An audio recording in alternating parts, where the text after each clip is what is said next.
Ultimate Valentine at 6. Come on in, Martin. You were anxious to know the results of the latest tests on Brenda McGillis. Not good? Her blood pressure's a little bit more elevated than yesterday, as well as the red cell count. I believe it's imperative to begin treatment immediately. So you don't think that bed rest in itself will stabilize? Hasn't helped so far. Yeah, most of the cases of toxemia that I've treated have responded to vigorous therapy in the initial stages. Hopefully, we'll have the same luck with Brenda. But Larry, I'm sorry to barge in like this, but this just won't keep. Martin, 10 minutes? Fine. In the meantime, I'll discuss the alternatives. Thank you very much. Vicky has disappeared off Lantano Mountain. Yes, along with Tina and Cord. Now, the state troopers have been combing the area all night long, but they haven't found any trace of her. And Larry, I really need your help.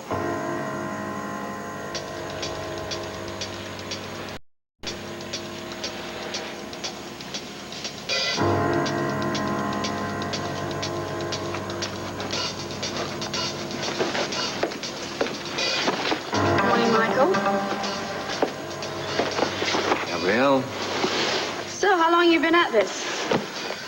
I don't know. I lost track of the time. Would you like some help? I can handle it. Okay. I think I'll help you anyway. I don't want any... Don't touch anything! Could kill us all. Oh, Clark, I think you got lost on the upper level. Well, there's nothing to worry about because Roger just confirmed my discovery last night. The control center runs the atomic generator as well as the electrics in Eterna. We found so many spare parts. Now, it's not everything we need, but at least it's a start. Honey, isn't that great? Well, what's so great about it? We need to find a way out of here, not some nuclear thing. How's your discovery going to save us? Well, we may not have found a path to the surface, but I think we found the next best thing, a way to communicate with the outside world.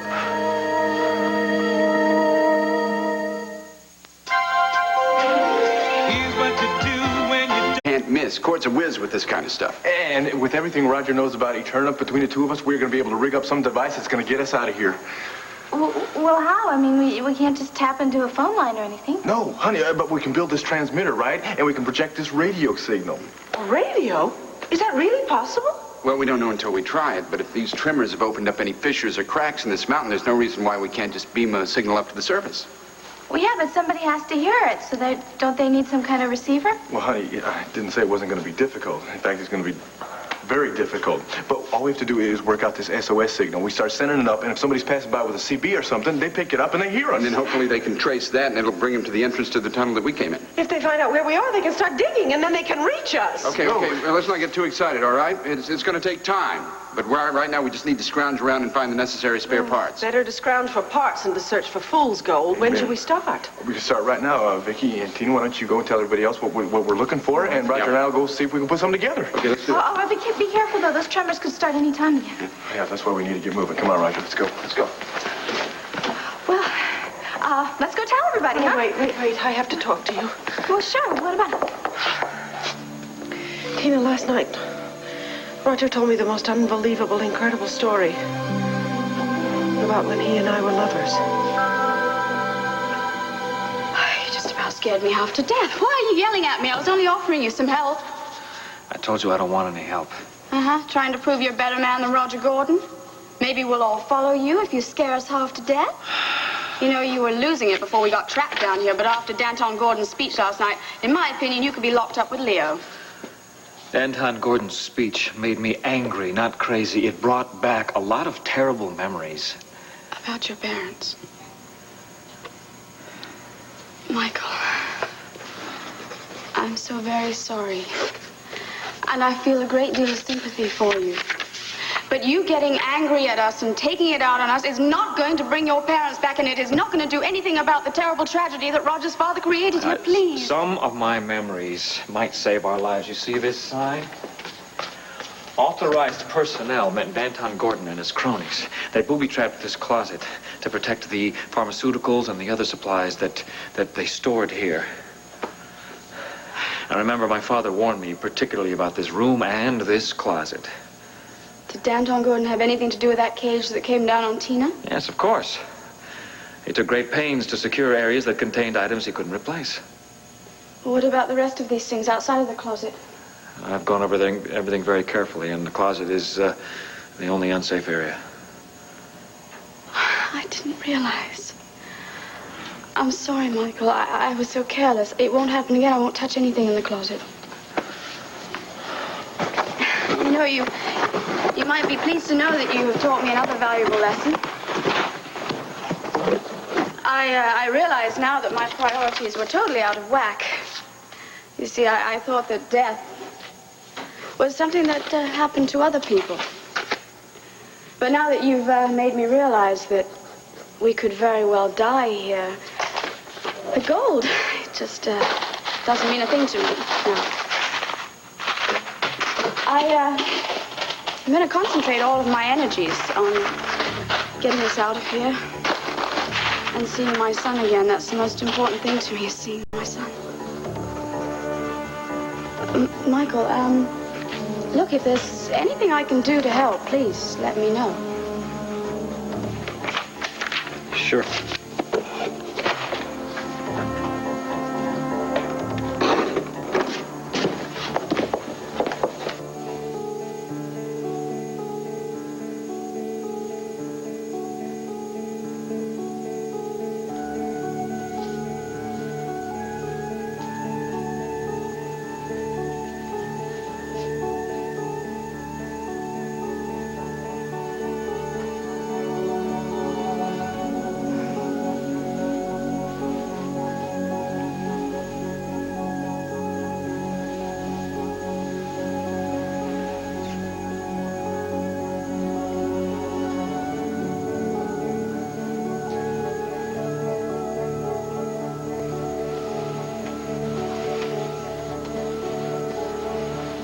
You're in a turnout. I had the same reaction when I woke up. For a second, I had no idea where I was. Have you been awake long? Mm-mm. Did you sleep well? Like an old grizzly bear. Did I snore? I don't think so. Listen, about last night. What about last night? We both needed some rest and we got it, right? That was the point. Yeah, but... Christine, look. We're two good friends who got trapped in an underground city. And you were scared last night and you needed some company. Now, I hate to admit this, you know, being the kind of man I am, but I was kind of scared too, and I'm grateful for your company. I just don't want you to think... Well, look, the only thing there is to think is that we got to get up now, okay? We'll get some breakfast. Aren't you hungry? A little bit? Okay. Sweetheart, Dad, what the hell is going on here? I can I explain. spent all night worrying about you, and all the time you were with this pig. Dad! I don't blame you. I know exactly whose idea this was. I'll kill you for taking advantage of my daughter!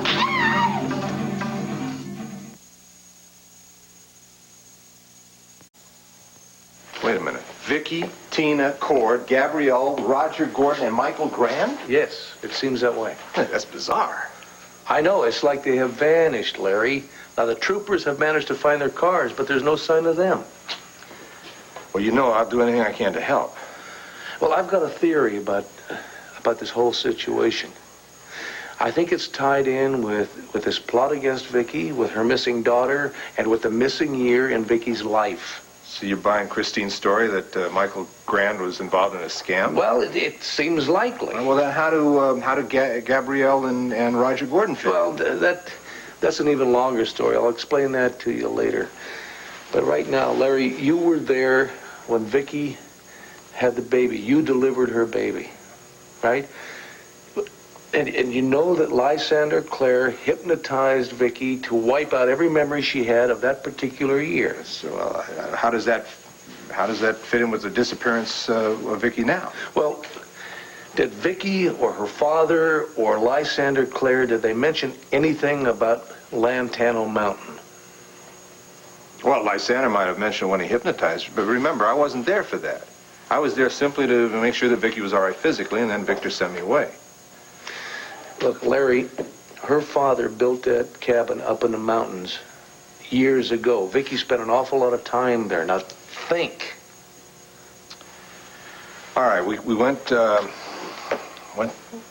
from New York to Landfill. Nikki Smith was in the car. She was ranting and raving about being kidnapped. She went into labor. That's when the baby was born. That's when Vicky reappeared, and then... Wait a minute. Vicky did say something. She said something about a mountain and a field of poppies? Poppies? Larry, you know, when Tina and Cord were looking for a home site to build their house, I pulled out a photo survey for them to look at. And there was a picture of a field of poppies. But the picture disappeared. Leo, you've got it all wrong. I did not take advantage of your daughter. You sweet-talked her into sleeping with you, and now you want to pretend it was her idea? I'll teach you to lay your filthy hands on my girl! Stop it! Leave Wade alone. Nothing happened last night. I was frightened, and he stayed with me, and we fell asleep. That is all. What kind of threats did he make, Christine? How did he convince you to cover for him, to protect him? Protect him? He's the one who's been protecting us. If it weren't for Wade, you'd be lying dead in some sleazy motel room. He distracted the cops so I could get the medicine to you. Then he got us fake IDs, took us to Canada so I could get a doctor to take care of you. He left his restaurant, and he left his wife, and now he is trapped down here in this tunnel because of you. Where the hell do you get off attacking him? Christina, You're so freaked out about this gold that you're not even thinking straight anymore. Christina, No, it is not enough. I am sick and tired of defending a man who can't even admit when he is wrong. Just get out of my sight. Come on, Daddy. Go look for your precious gold, Daddy, since that is the only thing in this world that means anything to you. You and Roger were lovers? Yes. Actually, it's not quite as incredible as it seems. What do you mean? You mean you suspected this already? Do you remember the dreams that I've been having, the ones I told you about? Yeah, when you were a young girl and this guy was calling out to you. Yes, and I could never see his face, but I knew that the feelings were so intense. Yesterday, after Roger revealed that this place had been his home for a long time, I started having all those feelings all over again. It was as if his memories and mine were somehow connected. Did you tell him about this connection? Oh, yes. I kept asking him if we had known each other before my father gave him the money to start EnviroCare. And for a long time, he denied it. And then finally, he confessed. As a young man, he had found his way out of Eterna, and he met a young woman who lived on the mountain. You? Well, what happened then? We fell in love. Very deeply in love. And then I had his child. His child? Oh, no, this doesn't mean that Sarah's going to go running around calling me Aunt Tina, does it? No fear of that. Isn't that funny? You made the exact same mistake I made. No, Sarah is not your niece. It's Megan. Megan? Yeah. I know it takes a bit of getting used to, doesn't it?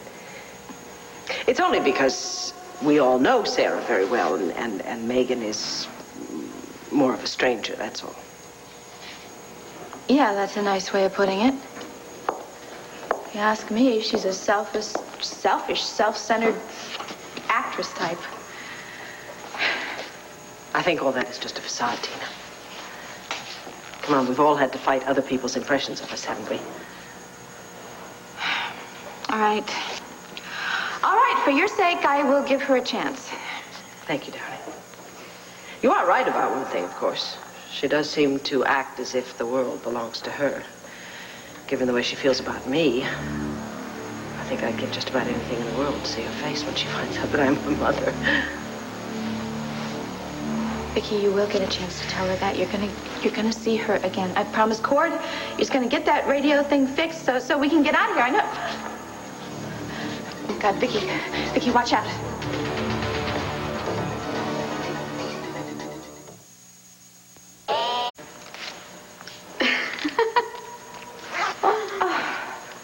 Gabrielle.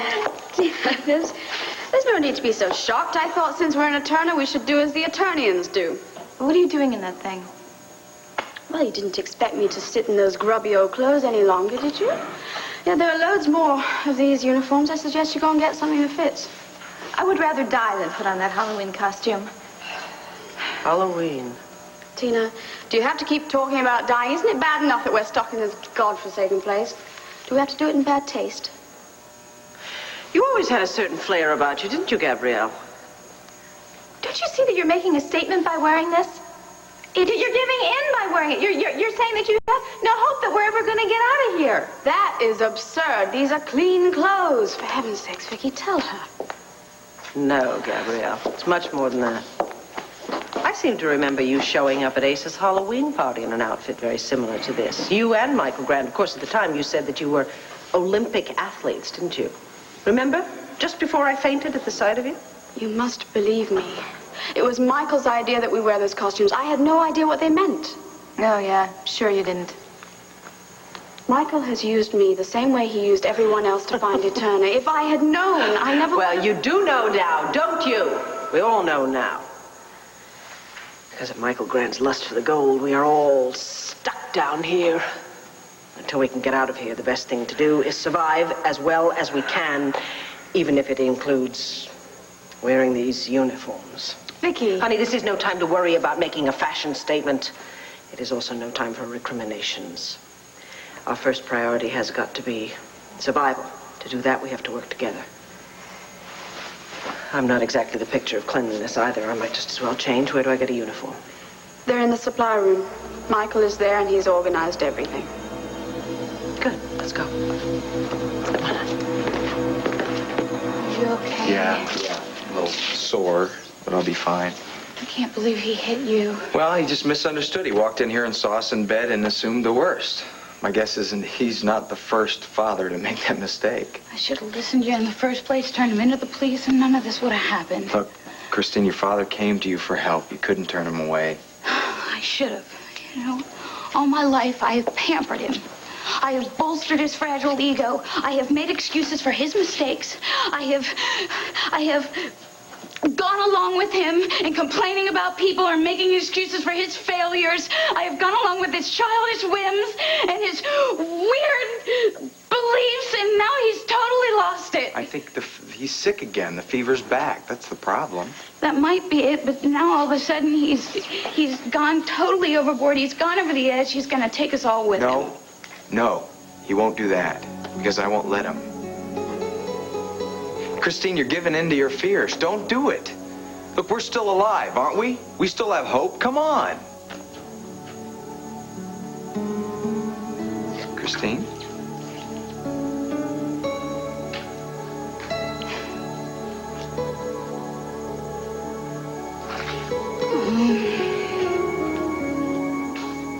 I'm okay. And I will deal with this myself. Man, I tell you, I would trade everything we've got right here for one set of needle-nose pliers. Yeah, I wish the hell I could remember where the workshop is. They must have dozens of parts and tools down there. You sure there was one down there? Oh, yeah. I've never been there, but that's where my mother got the tools when we opened up the escape tunnel. Out of here. I wish I'd been more observant. Oh, man, I wish I'd been more observant when I was in science class over here. All right, look, I got a wire right here. I think it needs to hook up to something you got. Okay, here. Try this one. All right. Man, I can't keep my hands from sweating. Yeah, I got the same problem. What are you talking about? You're Mr. Cool, aren't you? Yeah, bad chance. No, I mean it. I mean, you were so cool the way you handled Leo and Michael. I couldn't believe it. You're just cool, composed. I would have strangled both of them. Then we would have had 2 less people to help find an escape route. Tell me about it. Those guys aren't interested in getting out of here. All they're interested in finding that damn gold. Yeah, you're probably right. Oh, okay, look, let's wrap this around these 2 posts, and I think we should give it a shot. Okay. Ready? Man, back to the drawing board. How do you do it? How do you keep from exploding? Well, experience, I guess, but believe me, I've made my share of mistakes. Oh, haven't we all? I guess the trick is just keep surviving. Huh? Well, I think you have to go on instinct, you know, especially when you get into a tricky and unpredictable and dangerous situation. Sure, you mean like with Leo and Michael, right? Yeah. Say, look, you got any more screws? Yeah, here's one right here. Yeah. Got it? Yep. Oh, man, so where do you get all your experience with crisis management? First time you escaped Eterna, right? Well, I had some here, but I got most of it after I left. Hey, yeah, I remember Sarah told me about those 2 times you lived through 2 different avalanches. You kidding me? Yeah, that was more luck, I think, than knowledge or instinct. But the main thing is, I survived. Shit. Listen, you never did tell me about that first time you escaped from me, Turner. Oh, look, I'm sorry if I brought up a touchy subject there. That's all right. Let's just concentrate on getting out of here alive, shall we? Okay. Wait a minute. Whoa! Hey, we got some. Oh, we're gonna contact you outside right now. Oh, dude, we are going home, pal. We are going home.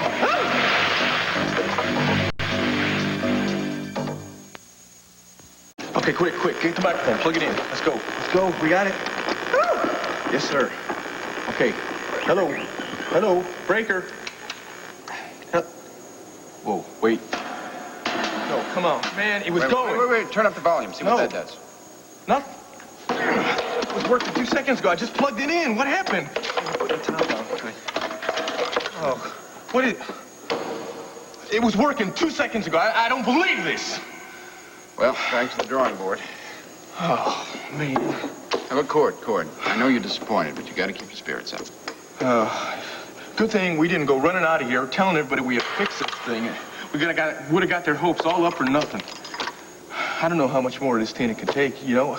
She misses our son like crazy. When she was in New York for this design seminar, she called him, she talked to me for like 2 seconds, and then she'd get him on the phone, and the 2 of them would just cut up. I don't have to tell you about missing family, do I? Yeah. Well, Tina seems to be holding up pretty well. Yeah, but she's wearing down, man. I can see it every minute. You two have a very special relationship. Yeah, I guess we've had enough grief the last 3 lifetimes. I don't know, it just got to a point where we just had to put our stubbornness aside and just really admit that we loved each other. And I felt bad that, that Sarah got caught up in all that. Oh, yeah, well, me too. But it was obvious that you two just weren't meant to be. You just hold on to what you've got. Sticking by the people you love, that's what life's all about. Listen, do you regret ever spending so much time on your expeditions, spending so much time away from your family? Oh, I regret many mistakes I've made, missed opportunities. Look, these wires, they're all just too old and too brittle to do anything with. I tell you what, I'm gonna go find the ladies. Vicky's a genius at finding things when you need them the most.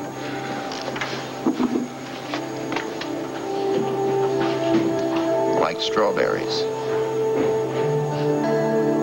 I found this in one of the safe shelves. I decided to make the best of a perfectly horrible situation. Why aren't you all with Roger? He and Cord are trying to rig up a transmitter to send a radio signal to the surface. That's why I decided that they should come in here and be fitted for their own uniforms. Yeah, well, I think I'm going to pass, okay? There's no way I'm going to wear that ugly thing. Tina feels... They're clean. Yeah, well, she also feels that it's a symbol of giving up hope if she wears one of these uniforms. We'll carry the hope inside us, Tina, not on our backs. Oh, Vicky, listen, there's, everything's marked by size here. Is there anything here that Cord could use for the transmitter? I know he needs wires and things. No, there's nothing like that down here, but there's canned goods, and those might come in handy. Take whatever you need. Not a whole lot of a selection here. The city predated frozen gourmet dinners, Tina.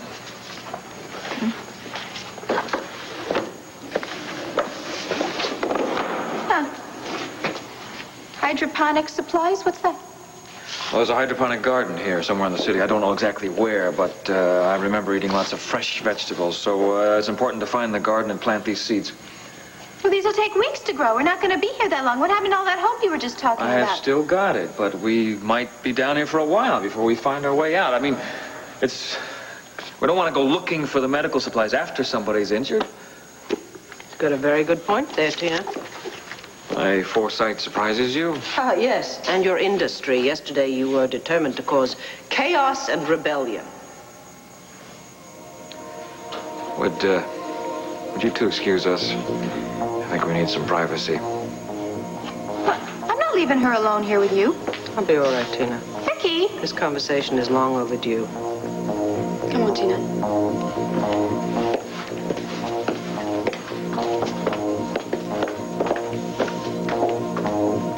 Was a picture of a field of poppies, but the picture disappeared, Larry. Now, Vicky told me that Tina was convinced Gabrielle took it. Why would she want a picture of a field of poppies? I don't know. But she was very close to Michael Grand. Well, why would he want the picture? I don't know that either. Now, tell me about this underground city. Oh, that's a thing. I think it's a pipe dream of Michael's. I suppose it could exist, but... But Vicky, you say dreamed about a tunnel into the mountain? Yes, yeah. You know the men that kidnapped Vicky to try and change her back into Nicky Smith? They were looking for a special place on the mountain, a place that Nicky Smith only knew about. Maybe the city does exist. In that tunnel that Vicky dreamed about, there was an explosion. Maybe the explosion closed off the tunnel. Well, maybe Gabrielle and Michael Grand fooled Vicky into going up there to try and find it. No, they wouldn't risk hypnotizing Vicky. Or would they? Well, no, wait a minute. First of all, Cord and Tina wouldn't allow that, and I'm sure Roger Gordon wouldn't. Yeah, but what if they're not with Vicky? Larry, there is a key to this thing someplace. I'm just not putting my finger on it. I wish there was something I could do to help you, Clint. I'll work it out. Yeah.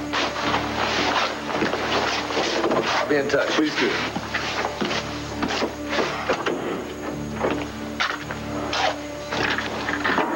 Yeah. Hi.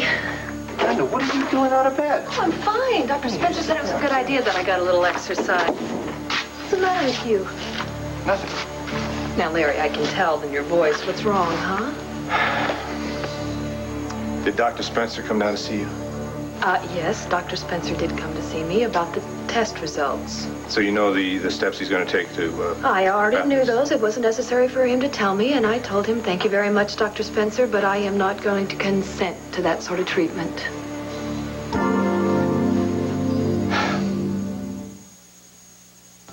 It's hard to get me to try anything new.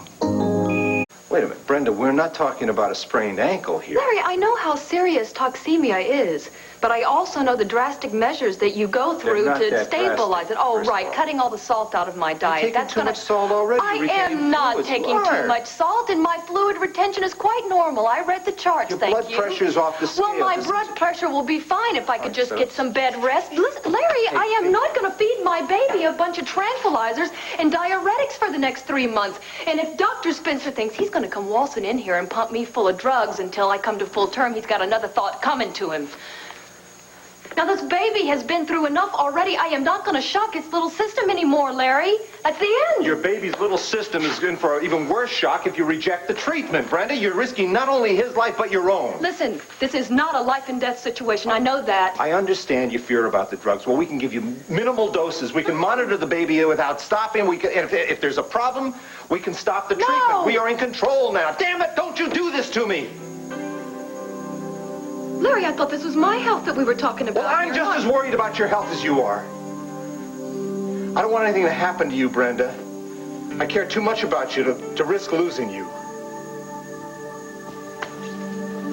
You look great. Terrible. No, you don't. Things were trying to make me feel better. You know what might make us feel better if we could, we'd find a laundry and get our clothes washed? I think I'd rather try to find an exit. Okay, that's a good idea. What I'm thinking is we covered the north side of the tunnels yesterday. Maybe we could try the south side today, and you never know. We might walk through a door and find ourselves on a white sandy beach, being met by the cool blue-green ocean. And we could just lay down on the sand and catch some rays. And don't laugh. Stranger things have happened. And in this place, I'd believe anything. I think I'd settle for an exit. Okay. Let's do it. Let's find it. I think that maybe if I went to a different direction, we could cover more ground. Well, that's fine. I just, maybe we should make a plan so that we can meet up and I know that you're okay. You don't have to worry about me. I can take care of myself. I know I don't have to worry about you, but friends do that. I mean, that's what being friends is all about. I just don't want any more trouble like last night. Look, Christine, the trouble last night was caused by your father. He's got some problems. And once we get out of here, we'll get him some help. Still, I think that it would be better if we... If, I sleep in my own bedchamber tonight? Yeah. Okay. If that's what you want, that's fine.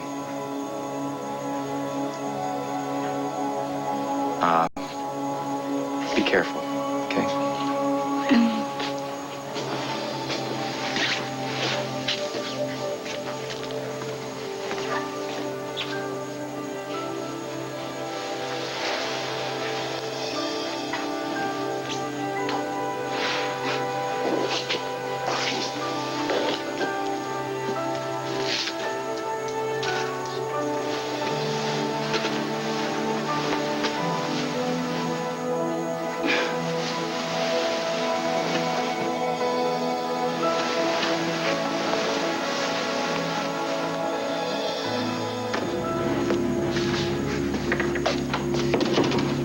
Well, your taste in uniforms is lousy, Governor. But your taste in distilled liquor is excellent. What's that? A little early for a cocktail, you think? Well, maybe by the Eterna clock, but not by Leo Cromwell's.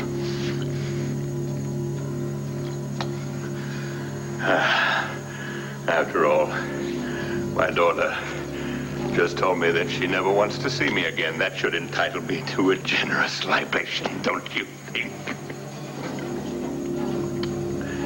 Feed a cold, drown a fever. Oh, even the liquor's turned against me. What the hell is happening? Why has it all come to nothing? I should have found the gold by now. Somebody should have found a way out of here. I've got to get Christine out of here and away from those monsters who are turning her against me. Where could they have hidden that gold? If I could only find it, then maybe, just maybe, she could find it in her heart to forgive me. I gotta find it. That's the only way. That's the only way.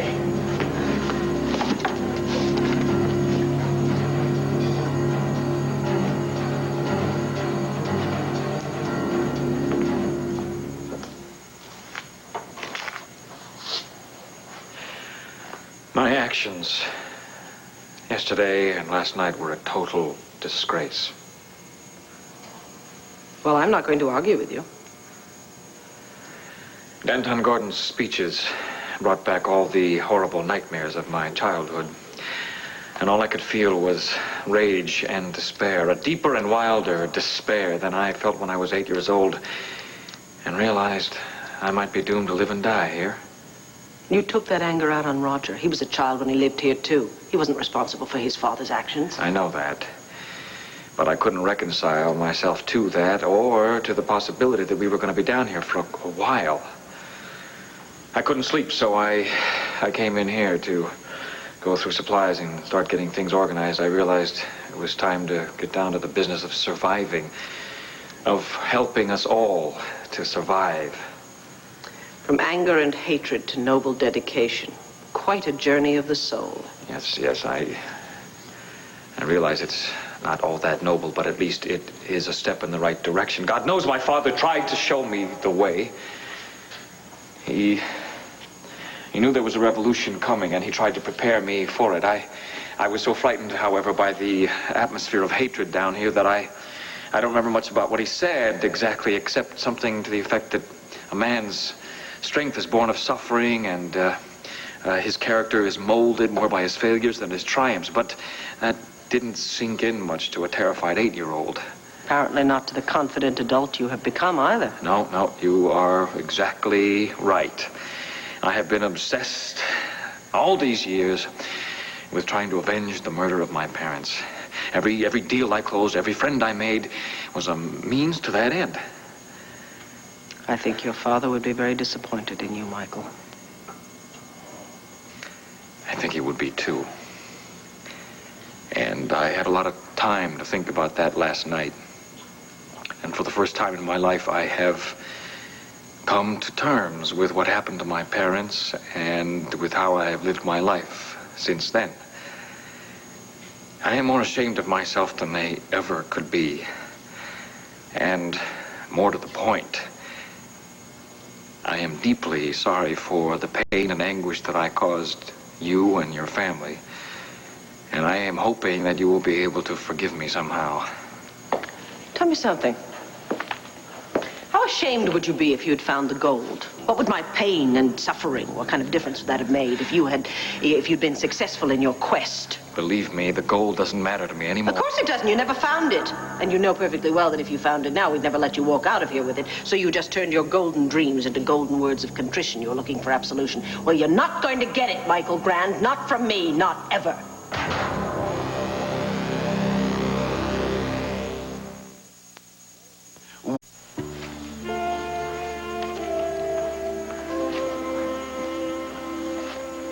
Tina? Oh, good. You got my note. Oh, what's the matter? What are you doing in here? Ta-da! Oh, hey, check this out. Honey, this looks great. This is wonderful. Where'd you get all this stuff? Well, I found the dishes and the silverware when I was looking for stuff for the transmitter. Of course, I didn't find anything for the transmitter, but and the flower I made. It's supposed to be a daisy. Well, isn't that special? Look at that. That's just about the prettiest little daisy I've ever seen. Hey, you got food, too. Yep, there's stew for both of us in cans, of course. Mine's chicken, yours is beef, unless, of course, you want it the other way around. No, honey, that's fine. I tell you, I am so hungry, I will eat anything you put in front of me. Please, have a seat. Oh, thank you. Thank you. Thank you. Wow. How's it going with the transmitter? Slow, honey. I tell you, if we can get a hold of some decent wire, I bet we could fix that thing in no time. Well, how about we both go look for that after we finish our delicious lunch? That would be great with me. Where's Vicky? She's with Michael Grant. Oh, honey, please tell me you didn't leave the two of them alone. It wasn't my choice, believe me. She kicked me out of there. I think she wanted to yell at him or something now that she knows the whole story. What story? Well, I'll tell you all about it. Just dig in, okay? All right. See, we got you. What's the matter? What was the food? There were worms in it. Oh, honey, it's all right. It's okay. It's not okay. Why do you keep trying to tell me it's okay? We are locked down here. We are underground and stuck here without any food. I mean, if the walls don't give in on us, we're just going to starve to death. Down in the valley so low, hang your head up, hear the wind blow.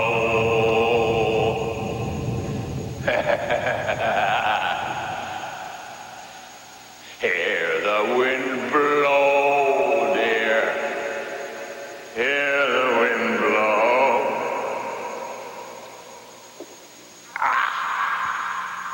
Hang your head over. Whoa! Whoa! This is no time for a swim.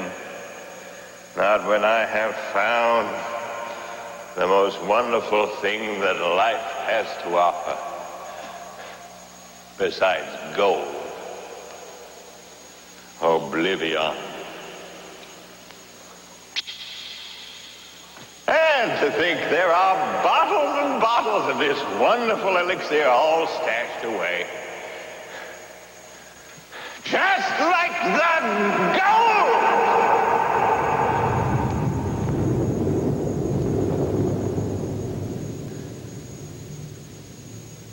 This is my kingdom.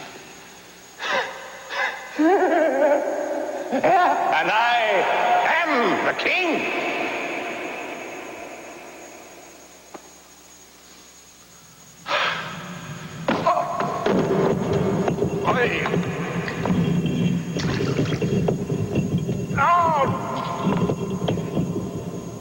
You stupid light. You cost me my magic elixir.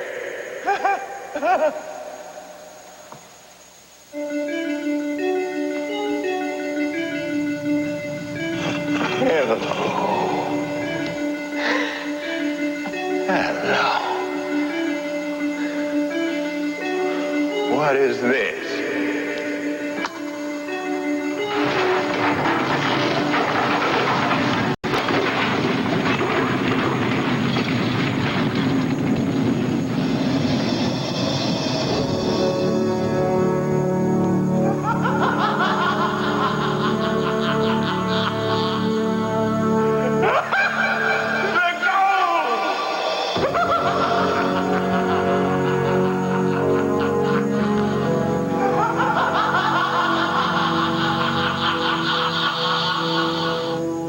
I don't blame you for hating me. I just hope that we can be civil to one another, not for my sake, but for the sake of the others. Oh, you don't give a damn about the others. Your only concern is to protect yourself. Men like you don't like to fail. I'm quite sure you will continue to ply on my emotions and my vulnerability, but you will be wasting your time. You know something, Michael? If we ever get out of this tomb, I will have you prosecuted to the fullest extent of the law. Thou shalt not steal. What happened? To get out of here! It's no use. But my kids say they'll take the law, do something! No, the lock is on the outside. There's another way out of here. What is that noise? Cover your ears. What is it? Stop it! Make it stop! The making. No, guys, I'm going to have to take a rain check on that lunch offer. I have 5 new pages of dialogue to learn. Special delivery for Megan Gordon. Never heard of her. This isn't a joke. I was coming over here to treat you for lunch, and the guard at the front desk asked me to give you this. Well, I'm afraid I'm going to have to say no to lunch. Sorry about that. This is probably from some author sending me a script he wants to read in his living room with a bunch of his friends. No, thank you. Not unless he expects you to go all the way to, Texas. Texas? It's from Max.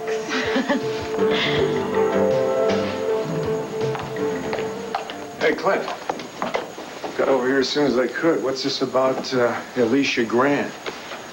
Oh, well, she sent this over to me last night. It's, really something, isn't it? Yeah, it sure is. What is this, her high school science project? No, it's a little more serious than that, Bo. There's a city inside Lantano Mountain. Yeah, of course there is. Come on. What is this really? I just told you. There's a city inside Lantano Mountain, and that's where Vicky is. Vicky? Now, I know it sounds impossible, Bo, but it happens to be true. They're all in there. Vicky, Cord, Tina, Michael, Roger, Gabrielle, and Lord knows who else. Thank God I finally figured out how to reach them.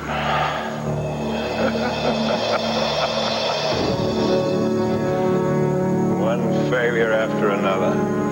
My whole misbegotten life.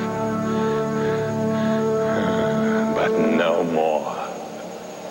I've found the greatest treasure of all.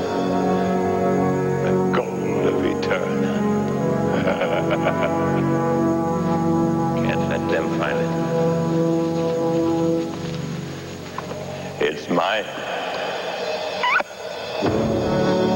All mine.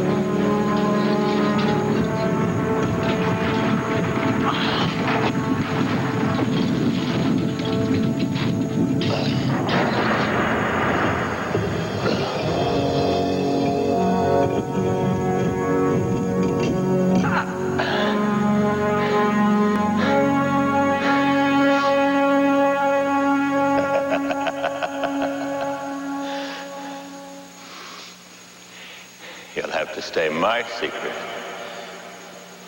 for now.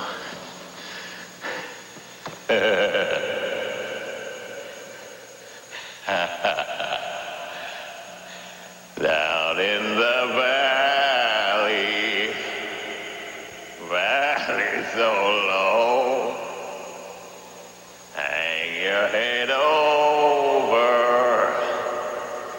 hear the wind blow.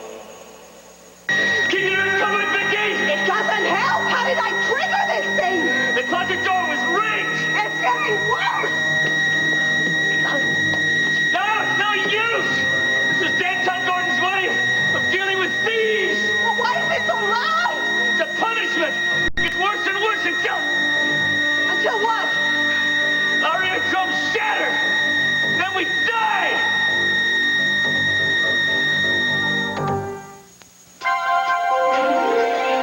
Vicky and Tina drove up to Lantano Mountain in separate cars, but they're not in them.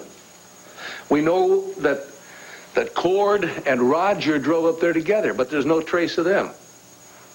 Now it turns out that Gabrielle is missing, and we know that she left Heavenly Hash with Vicky. And now Michael Grant. Now, if they haven't all ended up down in that city, where in the hell are they? I don't know, but I do have some questions to put to you. Now, if this city does actually exist, who built it? And since it's built on Lantano Mountain, which was owned by the Lords, how come Vicky didn't know anything about it? Who said she didn't? So she's talked to you about this before? Not directly, no. But both, she has had the same dream over and over and over. The same dream, that she was in an underground tunnel. Now, who's to say that it's not that tunnel? What do you mean? She dreamt all this and then all of a sudden it became real? No, of course not. What I'm saying is, what if she knew about this place 25 years ago and she was made to forget it? Now, if she could be hypnotized into forgetting her own daughter, why not a whole city? Well, if that was true, then Lysander Clare would be involved. If he's involved, that also means that... Right. Victor Lord. Yeah. Now, if he was... This place is on his property. It stands to reason that he'd know about it. For all I know, he ordered the damn thing built. Yeah, but why? I don't know that. I don't know how the man's mind worked. What I do know is that somebody created that place, and then they kept it a secret. Well, not entirely a secret. Obviously, Michael Grant must have known something about it. Oh, were you starting to believe me a little bit now? No, that's not what I'm saying at all. What I'm saying is if Victor Lord is involved in this whole equation, I'll admit anything could be possible. Now, Bo, I can't prove my theory, at least not yet. But for right now, it's all I've got to go on, and we have to start the search right away. No, what search? Clint, I'm not ready to say this place exists, but, you know, if it... How in the world are you going to even know where to look? All right, honey, I dumped the rest of that food. Now, I think we ought to just sit down and... No. You must be starving, girl. You haven't had anything to eat. Look, I'm not going to open up another one of those cans and have a bunch of worms crawl out of it. It was really disgusting. Honey, I think that was just an isolated case. I think if we had checked the can beforehand, that never would have happened. I don't think all the food supply here has been poisoned. That's easy for you to say. You weren't the one who was about to take a big mouthful of worms. It was really gross. Look, girl, you had yourself a big surprise. But that's all you had. Now, you didn't taste any of it, right? So you know you're not going to get sick from it. Yeah, maybe not physically anyway. I tell you what, we'll open a can and I'll taste it first. I'll be your official taster from now on. So you think I'm being completely hysterical, right, and overreacting? No, honey, I think you're being slightly hysterical. But I don't blame you, honey. I understand. You're just saying that? No, I'm not. Yeah, ever since you stepped foot into Eterna, things have been going wrong. I mean, you step in there and this cage falls down on top of you. Then you open a can full of worms, and I mean literally. Honey, if I were you, I'd be wondering what the hell's going to happen to me next. I know, but you're so calm and cool about all of it. Why can't I be more like you? And if you were more like me, that would be the makings of a pretty dull marriage, don't you think? Don't try to make me feel better. Honey, look, I just want you to know that it's all right to be anxious or afraid. No, it's not. It's not, because it's never done me or anybody else any good. You know, every time something goes wrong for me, it's like I turn into a child all over again, and even I'm getting tired of it. Will you stop being so hard on yourself, girl? Hey, you remember that time we were out in Arizona, right? And we're driving along, we get to this diner, and we meet up with Dooley and Crystal, and they're about to have a baby. Now, who took charge there? Great, so I'm great at having babies in the middle of nowhere. That seems to be my one talent. I'm not good at anything else. The point is, you're not the only one who gets anxious or frightened. Hell, I'm pretty frightened myself right now. I don't know when we're going to get out of here. What's the good of getting out of here if you're afraid of your own shadow? I mean, what kind of an example can I be for our own son? Laura, will you stop it? You are a wonderful wife, you understand me? And a great mother. I'm not so sure about that. I want to be the kind of mother that CJ can come to with his own problems and fears and doubts, and I'll be able to help him. You will be that kind of mother. Yeah, unless I get a grip on myself, that's for sure. I mean, I have responsibilities now, not just you and CJ. I mean, now there's Vicky and her daughter. I mean, I've got to be able to help them mend this gap between them. Gap? What kind of gap can there be between Vicky and little Jessica? Oh, I got so wrapped up in everything I didn't even tell you. Vicky Vicky found out that the father of her missing daughter is Roger Gordon. Michael, we have to get out of here. I can't take this anymore. No, that's not going to do any good. I told you. My father warned me about that closet. Oh, wait. I remember he hid something here, which is just kind of an emergency. What are you doing? What are you doing? Ear protectors. He hid them somewhere down here. It's our only hope. Help me look.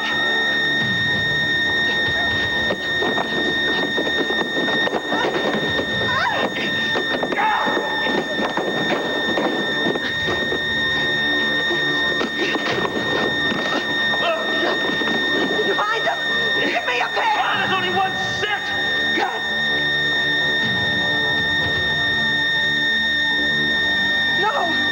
No, I can't. Take him. Go ahead. Add some minutes to your life. No, I can't let you die. Hey, Deb! Thank you, Michael.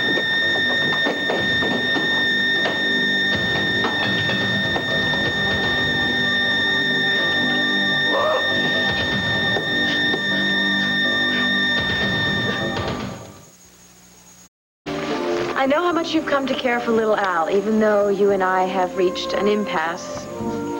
Impasse, nice way of saying he dropped me like a bad habit. Come on, go on, go on. I'm hoping you'll be able to overlook our differences and help my son. What, is little Al sick? No. This is something else. Wanda's called to tell me that Gabrielle is missing. She can babysit occasionally, but with Heavenly House, she can't be available all the time. Poor little guy. Does he want you to babysit? No. He goes on to say that Wanda has hired a woman to look after Al temporarily, but if Gabrielle doesn't turn up in the next day or two, I'll have to find an alternative. Well, I think it's pretty obvious. I mean, he's going to have to come back to Lambview, Megan, to take care of his son. Well, I don't think he thinks that. I can't possibly get back to Lambview right now. Work here on the ranch has reached a critical stage. I realize I'm asking a big favor, but would it be possible for you to... To what? Would it be possible for you to bring Al to the ranch? I'll buy the ticket, and you can fly down with Al, and then turn around and be home the same day, with little inconvenience as possible. Look, Megan. I mean, the goal of that man, with as little inconvenience as possible, what do you think that I'm going to do? Just go flying down there? Just wait a minute. I don't think that letter was easy for Max to write, you know? Yeah, well, it's 10 times harder for me to read it. Would you mind, Megan? Please, Megan, for little Al's sake. Well, Mr. Holden, you can take that Texas ticket and just shove it. What? Despite all your protests, Megan, you're not over Max, are you? Don't be ridiculous. I was over that man the minute that he chose a dirt ranch over me. He means nothing to me. Nothing? Yes, you heard me, nothing. Yes, I care about little Al, but I'm not going to do his father any favors. As far as I'm concerned, Max Holden... Well, if I never see him again, it'll be too soon. Are you sure you didn't misunderstand Vicky when she told you about this? I mean, maybe she didn't necessarily mean... Look, if you don't believe me, ask her. They met, they fell in love, and she got pregnant. Okay, this is Roger's version, right? I mean, maybe he's pulling the same kind of scam that Leo pulled when he tried the same stunt. Cord, you know Roger. Is he anything like Leo? No, he's not, but still, Look, it's the only thing that makes any sense. All this dream she was having. See, it wasn't a dream. It really happened. And she followed him back down here, and then she accidentally touched one of those safety devices, and there was a big explosion. So that's how Eternal was sealed off from the rest of the world, and how Vicky and Roger were separated. Right, and that's how she became Nikki Smith. Oh, so that's why your daddy wanted to erase her memory, not just about the baby, but he wanted to cover up Eterna, too. Man. As much as I hate to admit it. My father wanted to protect his gold, even if that meant sabotaging his daughter and his own grandchild. Listen, when Roger told Vicky about this, how'd she react? Well, she was stunned, of course. But then she was in for quite a big shock. Yeah, I can well imagine. I mean, she and Sarah have always gotten along real well, but It's quite another thing to imagine Sarah being her own daughter. Yeah, well, I think you're in for a shock here, too. You see, I mean, Sarah and Vicky have always gotten along. It's almost like they're soulmates, but Vicky's daughter is Megan. Megan? Honey, no, that can't be. I mean, the two of them, they just don't get along. There is no mother-daughter feeling there at all. At the Banner, not too long ago, they got into this huge catfight. So, I mean, Vicky and I haven't always been loving sisters. I mean, people would have never said that we were cut out of the same cloth, but we are. Yeah. Yeah, that's true, I guess. And Megan wouldn't be the first one who had a natural inclination to disagree with her parents. So you see why I'm needed to be mature and everything? Because I really need to help Vicky try to mend this bridge between her and Megan. Honey, you'll do just fine. Listen, I'm gonna go find Roger. We really need to get to work on that transmitter. You gonna be all right? Hey, don't worry about me. This radio's our one chance to get out of here. I'm gonna go looking on Vicky. You give her a hug for me, huh?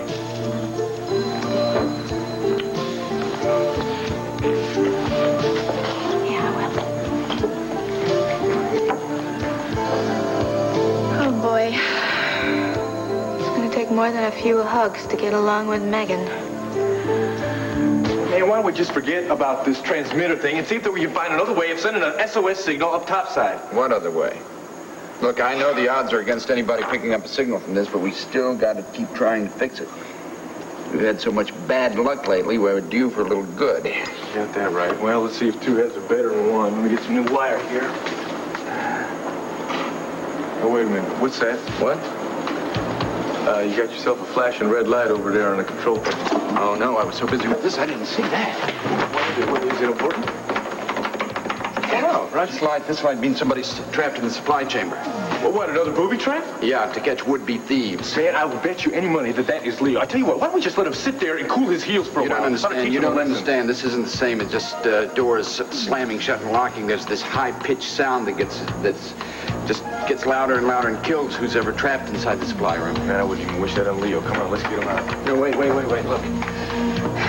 The only way we can unlock that door is to short-circuit this control panel. And that means our radio, too, because it's connected to the same power source. Let me get this right.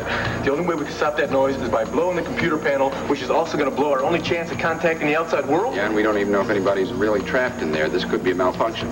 Come on, Roger. You know that we don't have any choice. Let's get through this. Okay. Here goes nothing.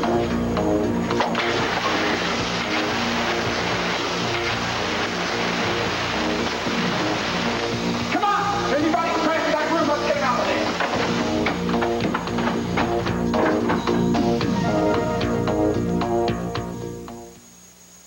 Honey.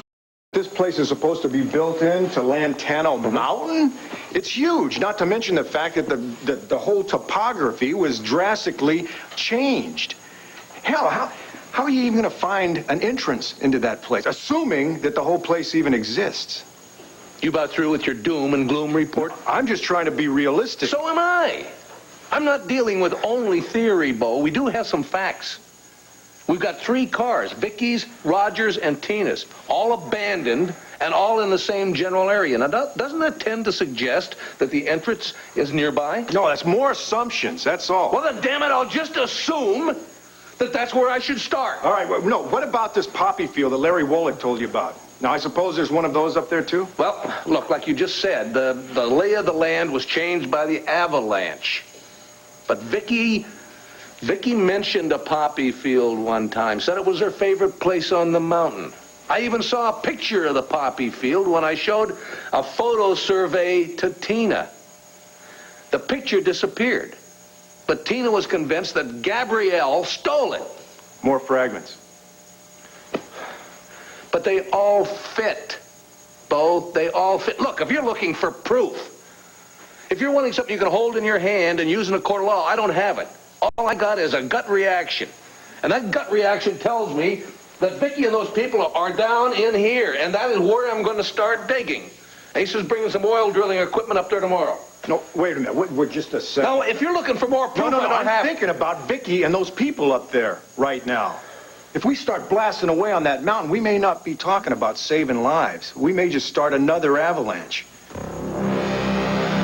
Now, see, I covered all these sections of the tunnel, and every time I felt like I was getting to an opening, I came on another section that the avalanche had closed off. Same thing happened to me about right over there. Great. We go off in opposite directions, and what do we find when we come back? That we're right back where we... Right back where we started from. Christine, important news. Oh, so you are still here. But don't start with me, Leo, because this time I'll be the one to throw the first punch. What's the matter, Coleman? Did I interrupt your latest attempt to seduce my daughter? Daddy, Wade and I were just going over these sketches of the city. We're trying to find a way out. Yes, that may be what you were doing, sweetheart, but I know what Coleman was after. He's a married man, but he can't resist trying to have a little bit on the side. I've seen his type too much. Yeah, right, in the mirror. That's enough! Daddy, how am I going to get through to you? There is nothing going on between Wade and me. And even if there were, I'm an adult, and I don't live my life to please you. Not anymore. So, you came in here with some news. What is it? Yes. Well, I have important news. Darling, you will never have to rely on people like Vicky Buchanan again. Nobody. From now on, you'll be able to count on me, just like you did when you were a little baby. Leo, what does that smell on your breath? Don't tell me you've had time to construct a still while you're down here. Wait, come on. Daddy, what do you mean that I can still count on you? Suffice it to say that from now on, the world will have to recognize my brilliance as an archaeologist. I shall be amply rewarded for that. And you, darling, will be on Easy Street for the rest of your life. I have had about all I can take of these grandiose plans and these dreams that never come true, Daddy. No, Christine, you don't mean that. No, I've never meant anything more in my entire life. Why don't you just stop giving me all these promises and start being a father, okay? Unless you've, forgotten how. You did this. You and Vicky Buchanan. You turned her against me. Well, I won't forget it, you know. I won't ever forget it.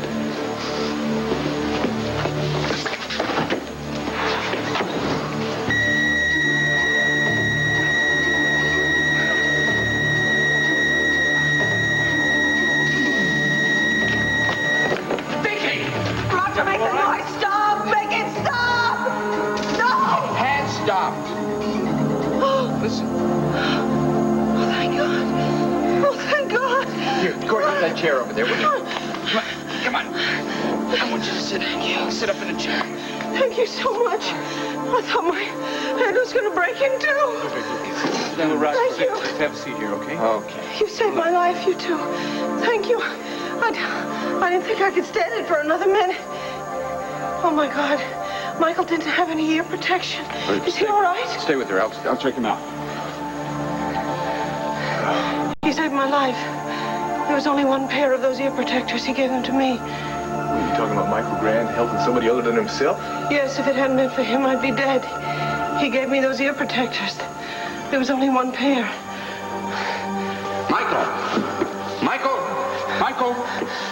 Michael, you all right? Can you hear me? Roger. Look, you're going to be all right, Michael. You're going to be okay. Vicky's okay. You just rest. What? Just rest. Just rest. I can't hear you. My God, I can't hear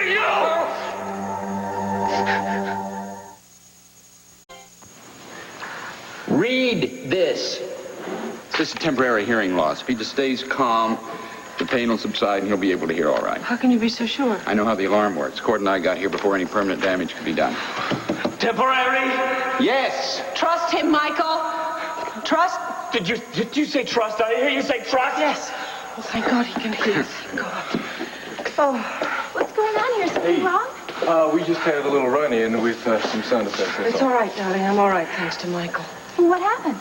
Vicky and Michael, they stumbled upon another one of them booby traps. Only this time they didn't just get stuck in here. There was this ear-piercing sound that almost killed both of them. Oh, my God. The operative word is almost. I think Cord and Roger arrived just in the nick of time. Thank you. Thank you. Oh, God, I can hear myself now. I guess from what Vicky is saying, we should be thanking you, huh? Yeah, your ears will probably ring for a few days, but you'll be back to your old self again soon. Yeah, my old self.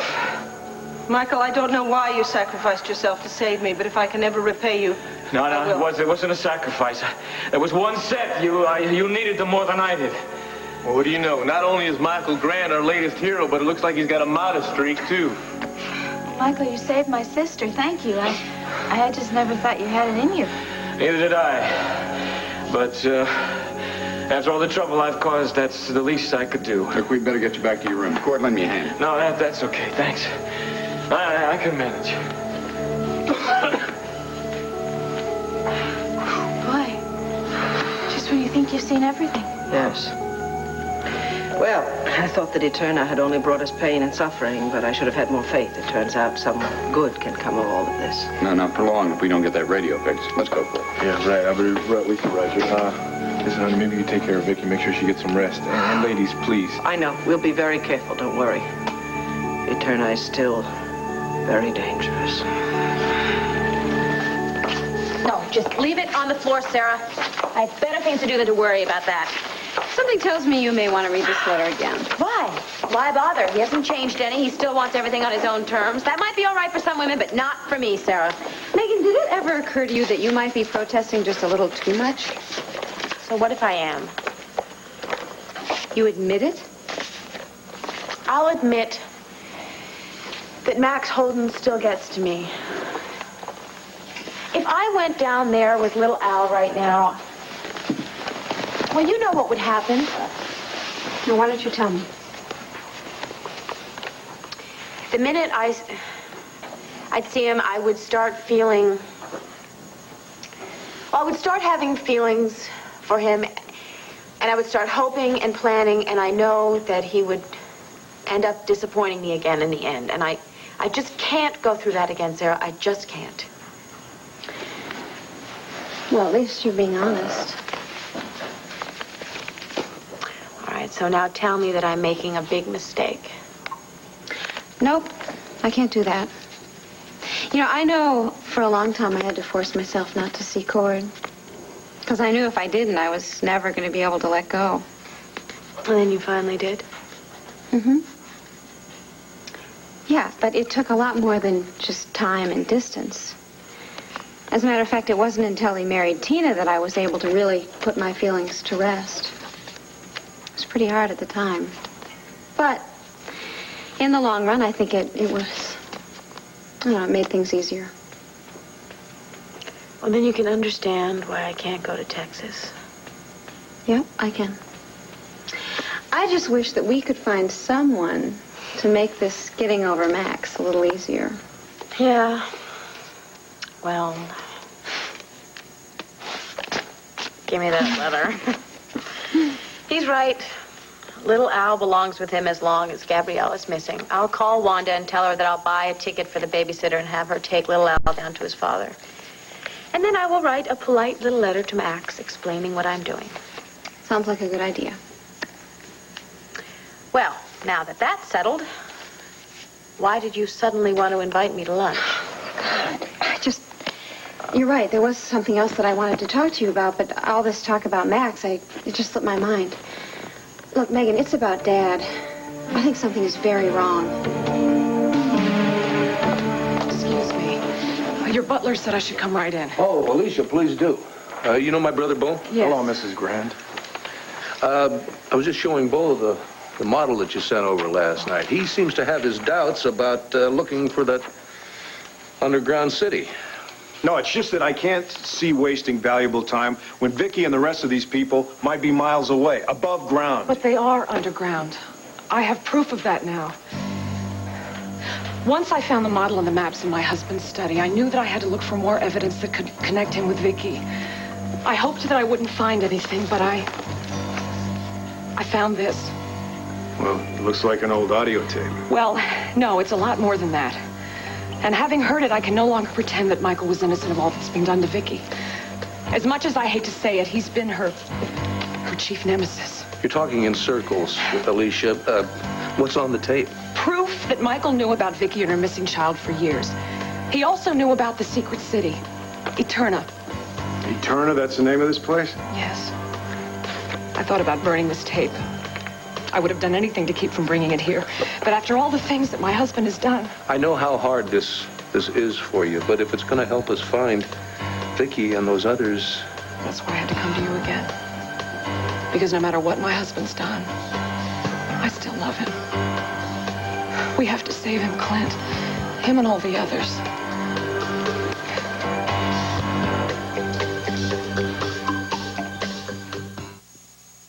I really... Now, wait a minute. If Dad wasn't in his Jeep, then where was he, Sarah? Sarah, if the police found his Jeep empty, then where was Dad? They don't know, all right? But wherever he is, he's not alone, because when they found his Jeep, it was parked near the spot where they found Vicky's car. What, Vicky is now up on the mountain as well? She's been missing for 24 hours. Oh, this is like a deja vu. What, did she get kidnapped again and Dad's flying off to rescue her? No, this time the circumstances are different. You see, Tina's missing, and they think that Cord went up there to try to find her. What, Cord is now involved in all of this as well? When they found Dad's Jeep, they found Cord's notebook in the passenger seat. Apparently, he and Dad drove up together. Boy, this is starting to sound like a French farce. Is there anybody in Landview that isn't up on that mountain? The way the police and Rafe see it, Tina was missing, so Vicky went up to look for her, and then Cord and Dad went up to try to find Vicky. And now they've all disappeared. No, there's more. More? Gabrielle Medina and Michael Grant. They're also missing. So why have we been sitting here talking about Max if Dad could be in trouble, Sarah?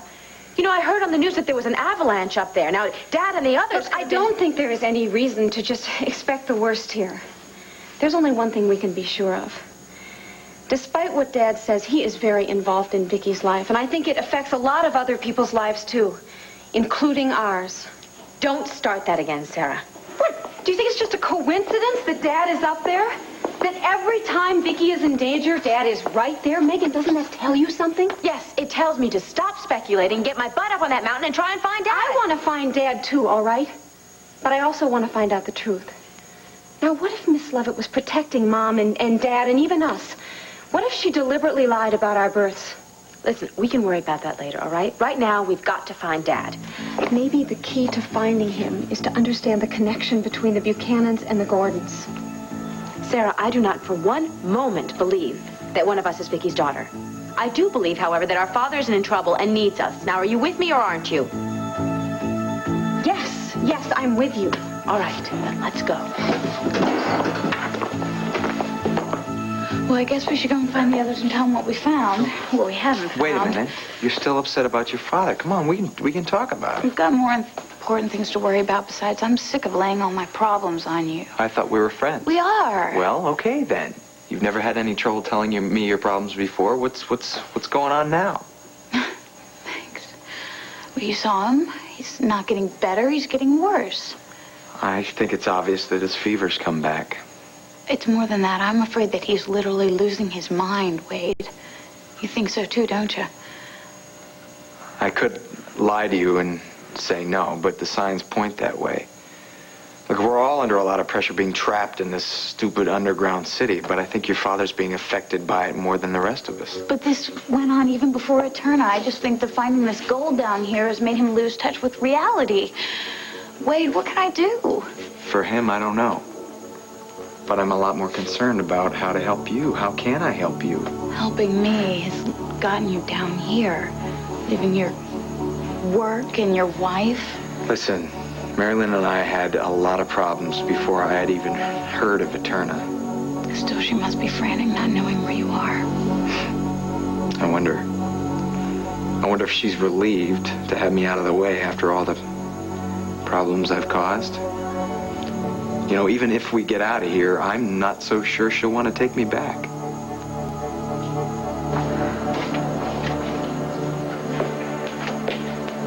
Oh, Michael, I heard what happened in the supply room. Were you all right?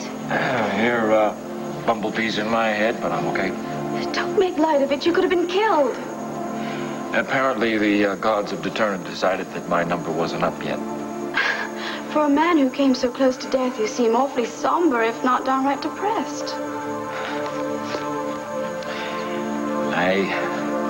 I found this diary a little while ago. It was kept by a citizen down here, and it details what happened to my parents just after they put me in that tunnel and sent me to my freedom. Maybe you shouldn't be reading this right now.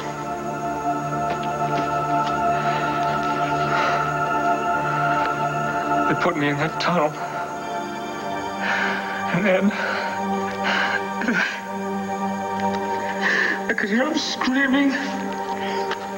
Michael, I've never seen you like this. Are you going to be all right?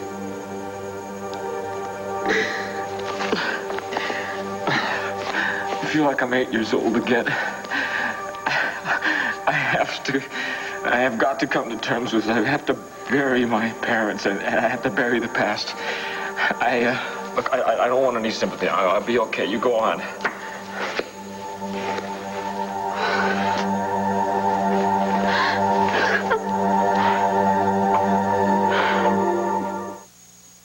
I spent...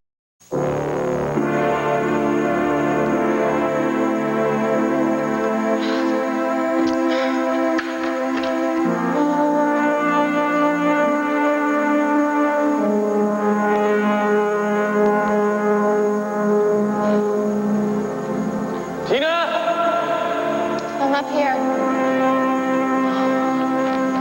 Girl, I have been looking all over for you. Are you okay? I just wanted a little time by myself. How's the transmitter coming? Slowly. Roger's out now trying to hunt up some more parts. What are you doing way up there, huh? Thinking?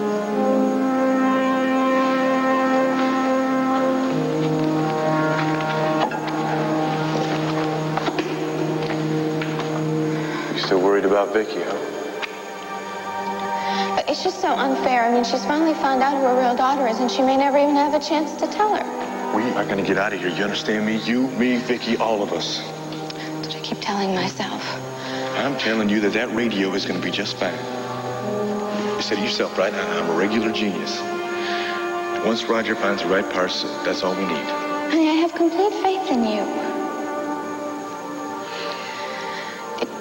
It's just everything else. Why don't you just think of this as a test? A test of our faith and of our love, huh? Yeah, well, I think I've been tested enough for one lifetime. I just want to find out when you and I get to graduate.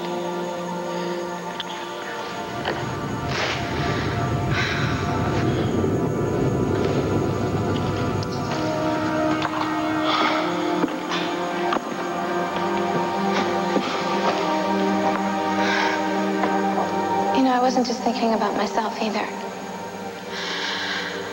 All this thinking about everything has just made me worry about CJ. I mean, I wonder who's taking care of him, and I wonder what they're telling them about his mommy and daddy. And you gotta know that whoever CJ is with right now, you know he's being loved and well cared for.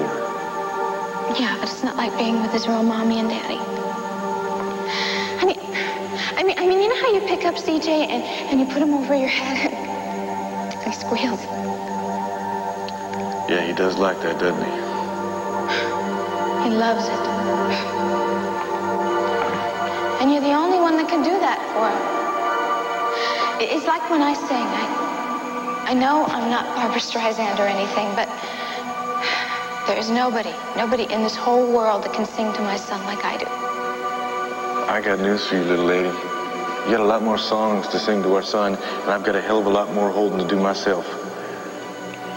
Honey, I'm gonna get you out of here, even if I have to go through that rock with my bare hands. You understand me? It's just gonna take a little time, that's all. Oh, honey, it's happening again. Hold me. All right, Tina, listen, it's just a little tremor, that's all. Just a little tremor? Honey, the water's all churned up. Just like I am. Honey, I'm worried. What if we run out of time before we find our way out of here?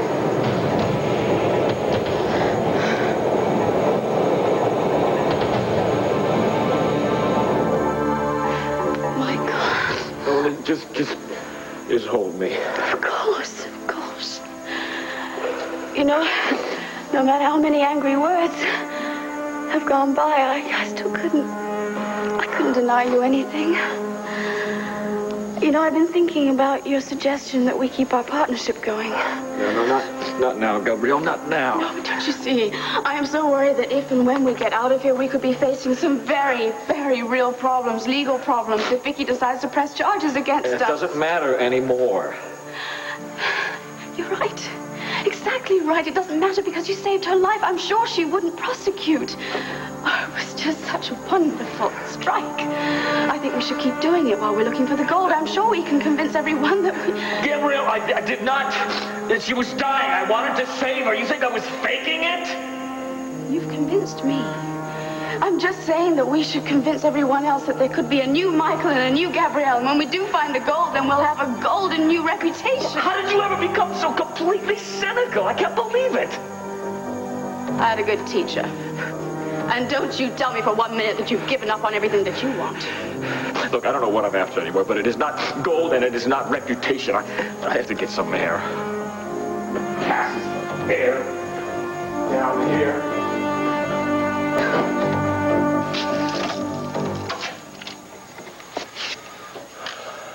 Well, you still think I've gone around the bend? No, not anymore. Now you know why I had to bring you that tape. Michael must have known about Eterna a long time before he heard Victor's tape. Otherwise, why would he have that model built? Now, he's been after Eterna and his treasure for a long time, and he was willing to sacrifice Vicky to get to it.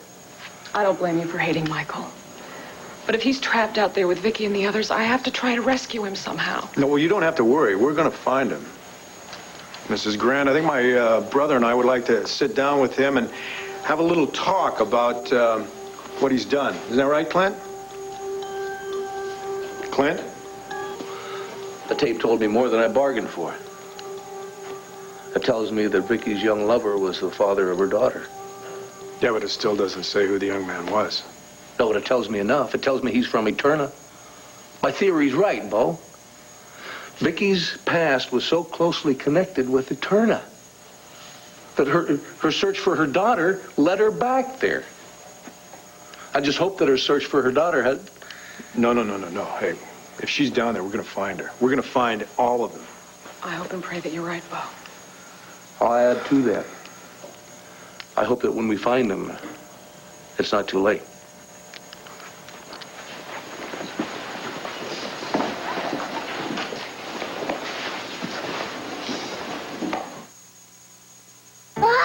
Hey, partner.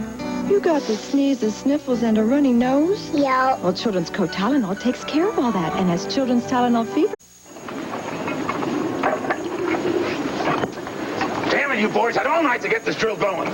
You're after all you stricken captain. Now we're going after something more precious than oil. People's lives. Thing right on up there. Hustle it up, okay? Clint, Bo, the bit's in place. Go ahead, say the word, and you can start drilling. Paul, before we break ground, you sure this is the best place to start? You still don't believe there's a tunnel down here, do you? No, I'm not saying that, Clint. After hearing Victor Lord's tape and talking to Alicia Grant, I'm more than convinced. I just want to rescue people. I don't want to start another avalanche. Oh, the poppy field was right in this area. On top of that, Vicky's car, Tina's car, and Roger's car were all found nearby. You saw... Malcolm, come here a minute. Yeah, Clint. All right, you're the geologist and you've run all your tests. Tell my brother here, is there a tunnel down here or isn't there? Well, there's no way of knowing until we get through the rock. But according to my best estimate, if that tunnel entrance is anywhere, it's here. Okay, good. That's all I have to know. All right, let's go. Let's What move. about time? Clint, you give the word. Son, we're waiting on you. I know that. I'm just pretty glad we're doing the right thing.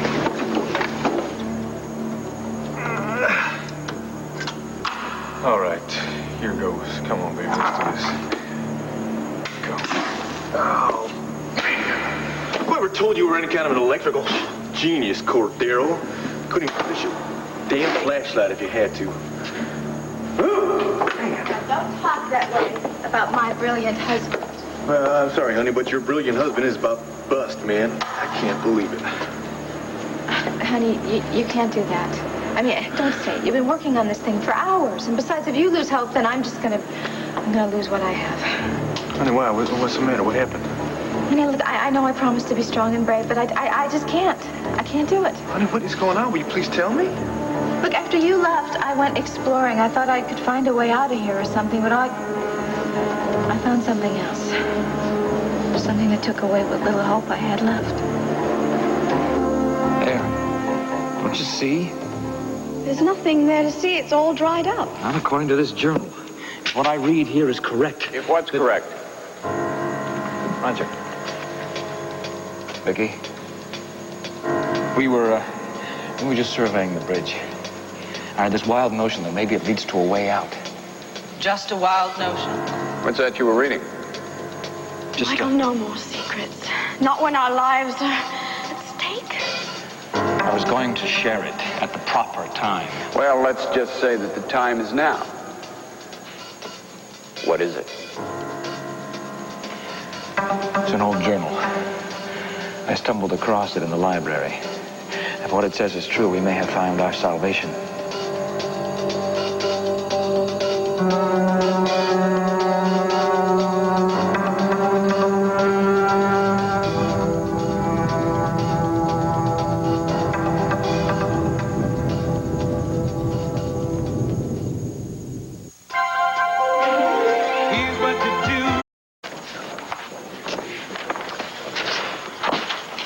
Can't get any work done either, huh? Oh, Sarah, I'm glad you're here. They want me to memorize all of these scenes, and my mind is just not on this. I know. I'm here to help Mary Lynn with Tiffany's blind scenes, and I just cannot concentrate. Not after what Bo told us yesterday. You know, we really should be up on that mountain. Now that they know that Dad is up there with Vicky and the others, we should be helping with Megan, you heard what Bo said. Yes, I heard what Bo said, that it's too dangerous and that we'd only get in the way. But, you know, Sarah, it's not like Dad is lost on some fishing trip somewhere. He's trapped in that bizarre place called Eterna. No, I still can't believe it. I mean, a city kept secret all these years under Lantano Mountain? And I thought we had some bizarre storylines on Fraternity Row. Well, you're not doubting Bo's story, are you? I did at first, but now that he's told us about Alicia Grant and her husband, well, there's really no other explanation as to where Dad and the others could be. You know, what I just don't understand is how it is that Dad finds himself in a position to be saving Vicky's life for the second time. Sarah, if you're suggesting I'm not that Dad suggesting anything. Just asking some questions. Like, did Dad know about Eterna? I mean, is that the secret that Mom said he had to tell us? Well, I don't care about any secrets right now, and I don't care to hear any explanations. I just want to find Dad before it's too late. Okay, girls. There's been a slight change. Now, I want to start taping Roxanne, and I want Tiffany's big scene, so we get Mary Lynn out of wardrobe and get her down here. Sarah, I'm glad you're here. We might need you to coach Mary Lynn. Okay. Harry, listen, before you go any further... What are you doing? Aren't you supposed to be in makeup? We're going to tape any minute. You are, but I'm not. What? Well, in case you haven't heard, our father's trapped on Lantano Mountain, and Sarah and I are going to go up there right now. Now, wait a minute, Megan. Bo gave me strict instructions that you and Sarah were not to go to the mountain while the rescue crew was there. I mean, he wants me to tie you to the set if I have to. I don't think that'll be necessary, Harry. Okay, fine. Stay here if you want to, Sarah, but I'm going to that mountain, and nobody is going to stop me. Glenn, come on, it's up to you. All right, Pa, tell him to get started. Wyatt, crank it up.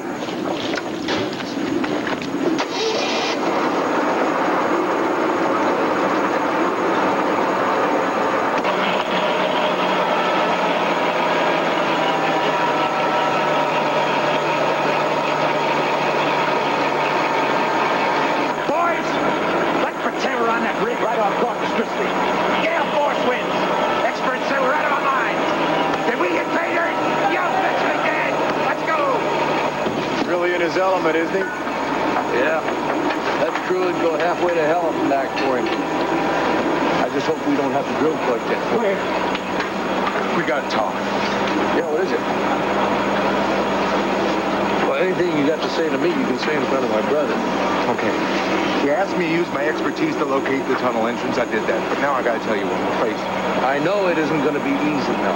Asa brought the right bits to break through that rock. No, it's not just the difficulty in getting through the surface. I mean, even if that's possible, there's still the risk. What risk? Come on, out with it. Now's not the time to be holding back. You're aware of the recent tremors inside that mountain? Well, that's why we're in such a rush. We want to reach the tunnel before there's another avalanche. Well, I understand you need to hurry, but that's what makes the drilling all the more treacherous. Malcolm, we could trigger an avalanche. Well, I don't like having to be the prophet of doom, but yes, in my opinion, that is a distinct possibility. Clint, why don't we just signal them to just hold off till we make sure that it's safe? We can't hold off. You just heard Malcolm. Yes, I heard him. I don't need somebody telling me what risk there is to take. I already know that. Oh, our only chance of rescuing Vicky and the others is to hit that tunnel. I'll take responsibility for anything that happens. Just keep on drilling. Charlie, is like drilling through a diamond. Increase the velocity. Go ahead, give it all she got it. Damn it, I'll do it myself. Come on. Asa, if you can't run over my dead body, you will. What in the blue blazes are you doing here? Get out of here. Somebody has got to keep you from working yourself into the ground, literally. You're supposed to be at home. This mountain is taboo to you. Yes, I know. That's what you said. That was no request, woman. Get off this mountain now. The explosion wiped out most of the remaining population. What caused that terrible blast, no one will ever know. Oh, that's horrible. All those poor people killed. That's horrible. But it's too late to mourn now. Read what they did with their dead. The dead? Why didn't I think of that before? Except for the skeleton we found in the library, there were no other remains. That's right. With so many people killed, it doesn't make any sense. They can't just have disappeared. They didn't. Keep reading. We few survivors were left with the saddest task of all. We placed each body into the river. The stream that our children once had laughingly called the River Nile. Now it was the River Styx, the river of the dead. It carried our brethren on their final journey to their last reward. But there is no river. A waterfall.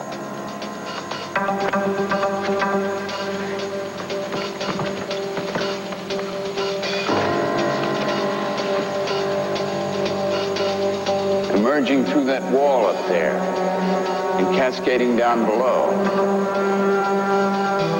I remember now. The waterfall was magnificent. My father told me it was fed by a river that flowed through the mountain, which fed eventually into the Lantano River. Well, that's the river that goes to town. I mean, if we could reach that, we'd be able to make our way home. And we'll be saved. All we have to do is get to the river and... What am I saying? Solid wall of rock between us and any river. Not as solid as you think. Not with the waterfall there. You know, there must be cracks we could widen with a little elbow grease. A lot of elbow grease. But who cares what it takes? Let's get weight and cord and get started.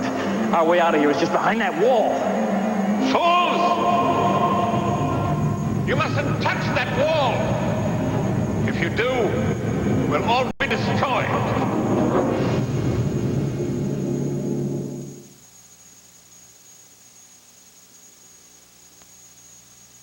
But you don't understand. I have studied these walls. I know what will happen if you tamper with them. So do we. We'll reach the river. And we'll be saved. But you won't. You'll be killed.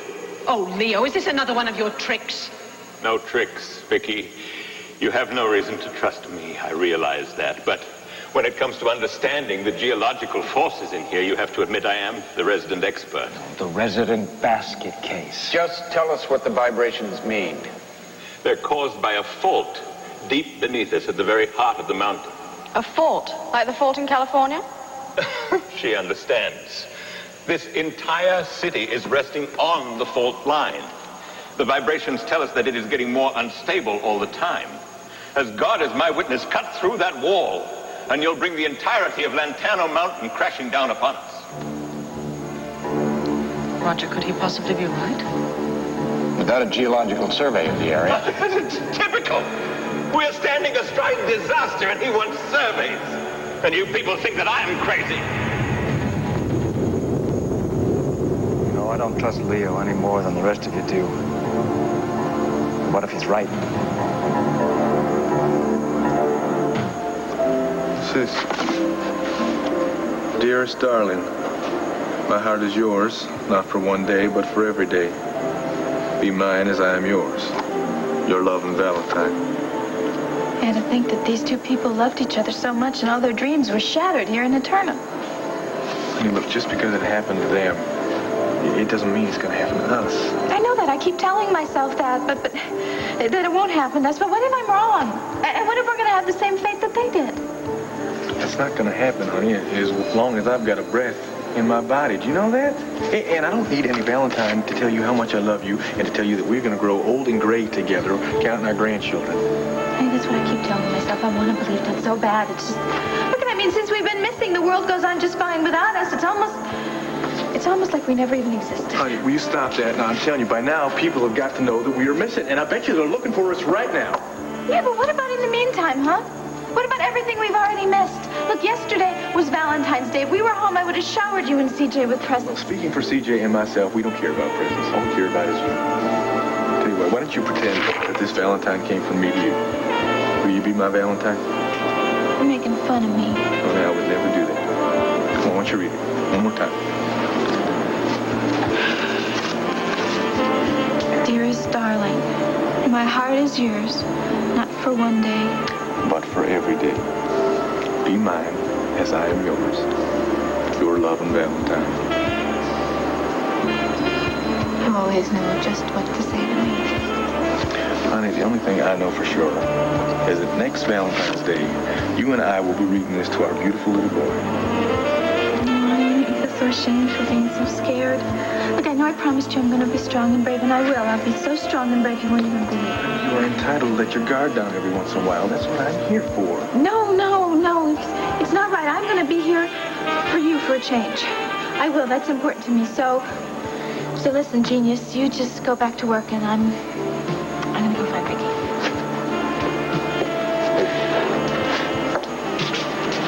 We're going to get out of here.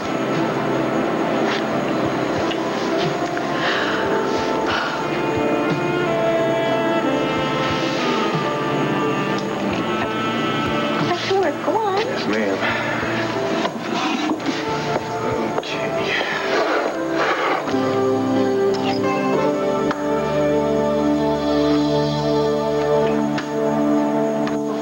Megan, could you just drop this actress bit for 5 minutes? The grand exit is not playing. It is not an act, Sarah. If you want to stay here and help Harry tape, then that's fine. In fact, you can even act my part. But I'm going to go up there and help the search. You're not going anywhere. Now, damn it, Megan, I care what happens to Dad and to Vicky and all the rest of them just as much as you do. But what Bo and Harry are saying makes sense. What, just to stay here and to do business as usual while Dad's trapped on the mountain? That makes sense to you? Now, wait a minute, Megan. The situation on that mountain is very dangerous. Now, this may not be any of my business. Yes, well, Harry. You're a great director and you're a hell of a guy, but you're right. This is not your business. Okay. You two figure it out. But I've got a show to do, and we're going to do it. Look, taking your frustrations out on him is not going to help. You're the one that's frustrating me, Sarah. Megan, the rescue team needs to work in isolation, all right? They don't need us getting emotional or getting in their way. Do you think that I would get in the way of finding our father? I don't think you mean to, all right? I just think the best thing for us to do at this point is to stay out of the way. Sarah, okay. I never thought that the show must go on would mean this, but fine, I will stay for now. Megan, Sarah, I heard about what's happening on Montano Mountain. Yeah, it must be just about all over town by now, huh? I don't know what to say, except I'm really sorry. Thanks, Marilyn. You know, Marilyn, I'm sorry. The other day when you came to me to talk to me about the troubles you were having with Wade, I was too preoccupied to listen. It doesn't matter anymore now. Yeah, well, it matters to me. You're being so thoughtful about our father, and I did nothing but turn a deaf ear to you, and I'm sorry about that. Well, we all have reasons to be upset. At least you and Sarah know where your father's gone. I wish Wade were here to help with the rescue. that the only reason that you wish he was here? Damn it, you cannot keep me out of this studio. Now, come on, just get out of my way. Come on, come. Sorry, pal, I've got my orders. This set is closed to anyone but authorized personnel. Neil, what is going on? Marilyn, would you please tell this guy who I am? You're Neil Delaney. Mr. Buchanan personally ordered you off the set. Oh, yeah? Well, I have personally been reordered back on the set. He has a legitimate pass, Mike. I've just been appointed an internship with the show. Hey, what the hell's the trouble here? Mr. Blaine, this guy does not seem to want to accept my ID. Mike, he's our new intern. I signed his pass myself. It's okay. Are you satisfied? If you say so, Mr. Blaine.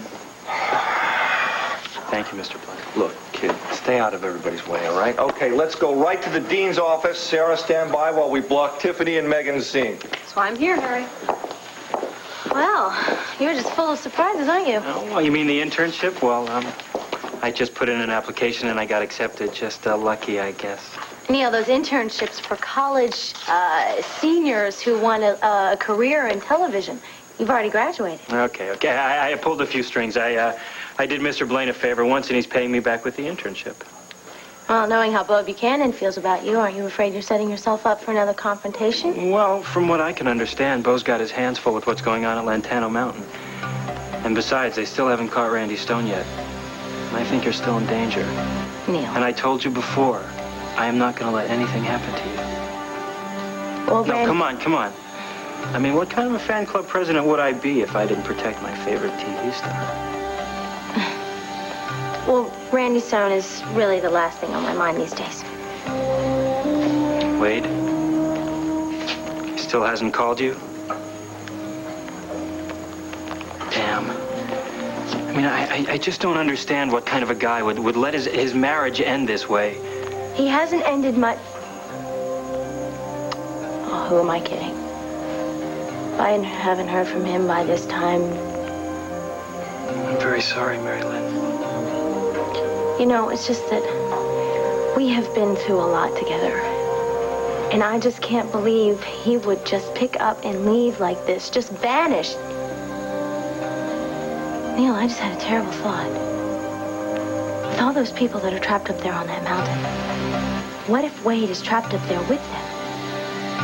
Asa, darling, you can tell your crew what to do, but please don't start barking orders at me.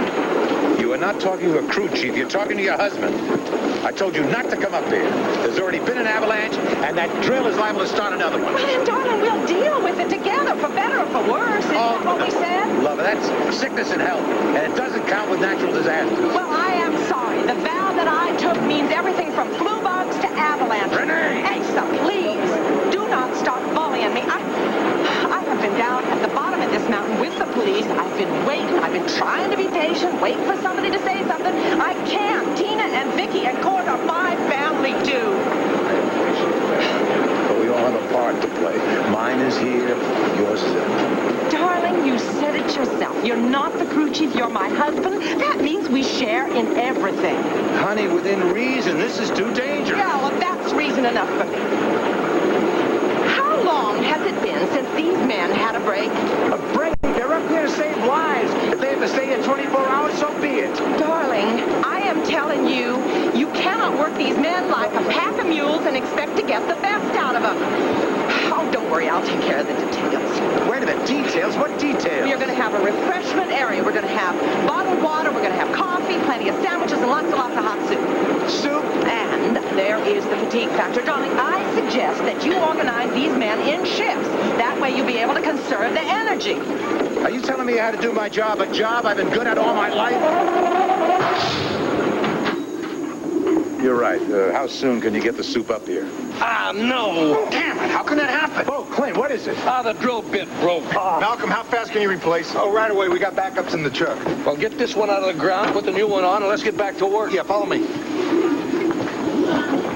All right, right over this way. Put the camera down here. Make sure you get as much of the drill as you can. All right, Mike, roll it. Hi, this is Melinda Kramer, live from Lantano Mountain, where a real-life drama is unfolding. Hey, you run the station. Is this your idea? No, of course not. I guess the news leaked out to WBLE. Let me talk to her. I've talked to her myself. Melinda. Exactly sure, but Clint Buchanan, thank you so much for coming away from a pressure-packed personal struggle and talking to the viewers. I'm talking to you. Turn that damn thing off. We understand your feelings, Mr. Buchanan, but all the viewers here know what's happening, and I think we all deserve to find out exactly what's going on. You know, right now, I'm not interested in your viewers, your ratings, or anything else. This is a life-or-death situation, not some media event. Now, you take your camera crew and get back down the mountain. All right, cut. Just stop it, okay? Let me take care of it. Don't anybody go anywhere. All right, look, I know that you have controlling interest in the station, but if you think you can come here and tell me to No, leave... I'm not sending you away. I'm just telling you to keep your distance. What, you want her to stay? No, they're going to keep out of our way. I'll make sure of that. But at least the folks back home will know what's happening. That's right, that's right. This is sort of like a public service. Now, Vicky and all the other people down there have a lot of worried friends. All right, you can stay. Clinton, you'll be ready to go. Now, coming. But you get in the way and you're going back down the mountain, Melinda.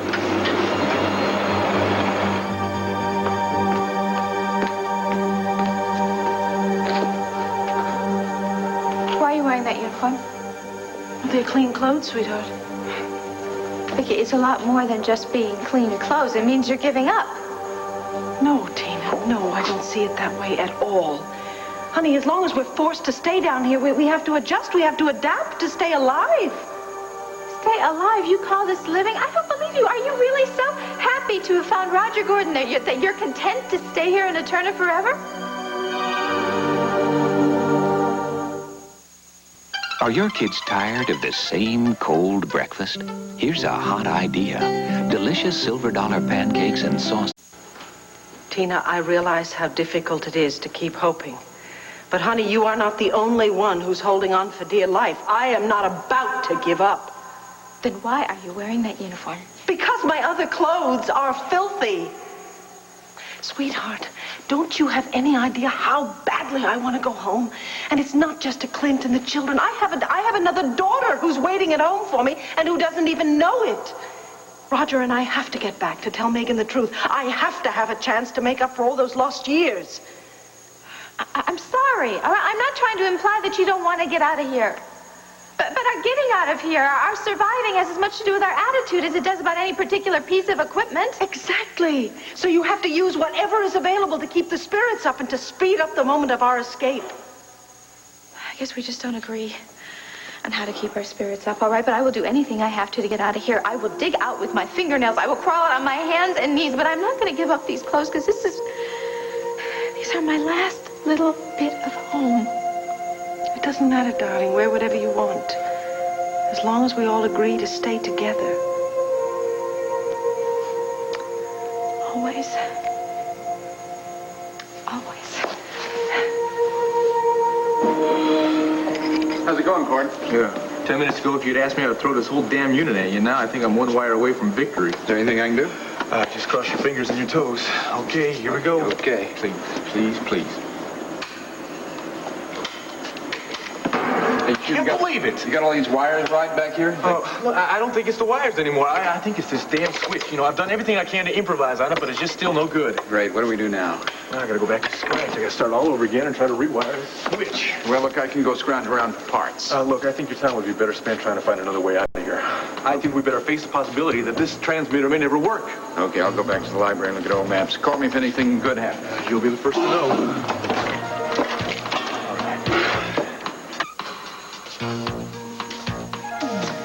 You know what they say? When in Eterna, do as. I don't know. What do you mean you don't know? Look, we've got a lot of work to do down here, and I think if you put these on, you'll be a lot more comfortable. Comfortable? It's a funny word to use down here. What if these uniforms are all that's left of us, too?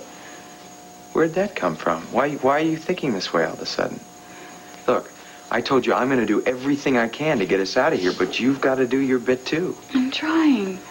We may die of old age back in Landview. We might get hit by a bus when we're crossing the street, but we are not going to die down here. When you say it, I almost believe it. So I guess I better give you this before you knock down a wall and drag us all out of here. What is this? Well, I realized that we let Valentine's Day come and go, so I found some construction paper and some scissors. So you made this, huh? Yeah. I figured I owed you something since you've given me so much help. You don't owe me anything. To Wade, from Christine with love. I'm not too good with words. Or scissors. This is the best Valentine's I've ever gotten. I just hope that we aren't here when next Christmas rolls around, you know, because if I have to come up with a Christmas tree. No, Christine. It's no use, Wade. You know, I'm trying to be cheerful and brave, but I am so frightened. I mean, what if we're not around next year to celebrate? We won't. We'll be here. This reminds us of one thing, though. We've got to make the most of every moment, you know?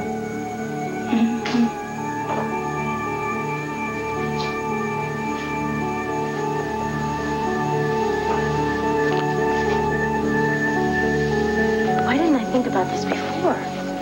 Wherever Michael Grand goes, Leo Cromwell is never far behind. Yeah, but just because Michael Grand could be trapped on some mountain, it doesn't mean that your husband is... Look at the evidence, Neil.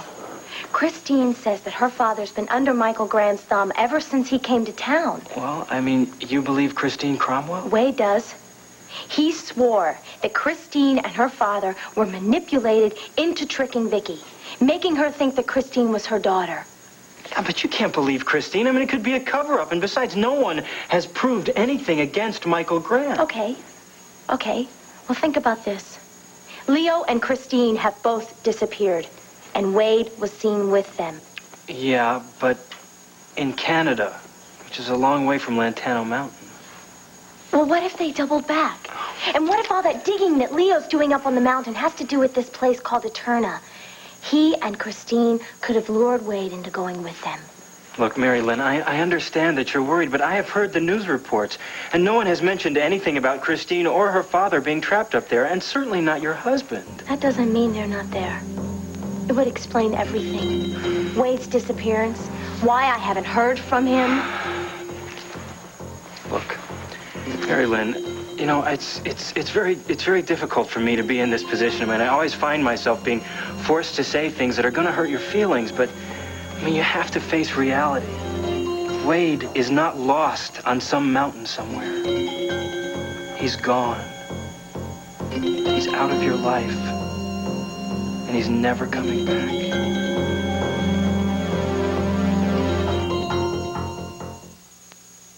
Gordon's asks, what's your fish wish? I wish I could serve my family. Well, don't I want to reach out and help her? Of course. But her physical therapist would say for her to tough it out. Am I right, Sarah? That's right. That's what we'd recommend at the center.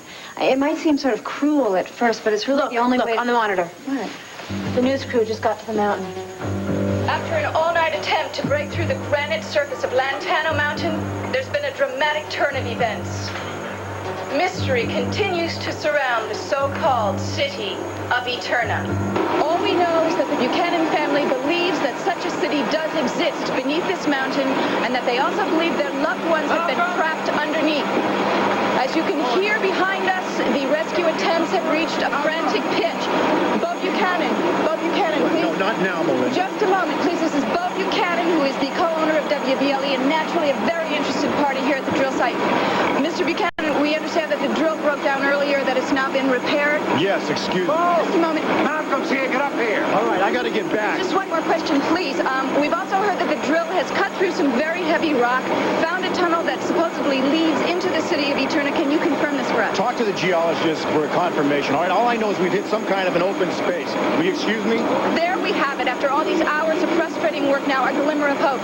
Here we have Renee Buchanan, a member of the family who's probably waiting with bated breath like the rest of us. Mrs. Buchanan, can you please give us some of your feelings?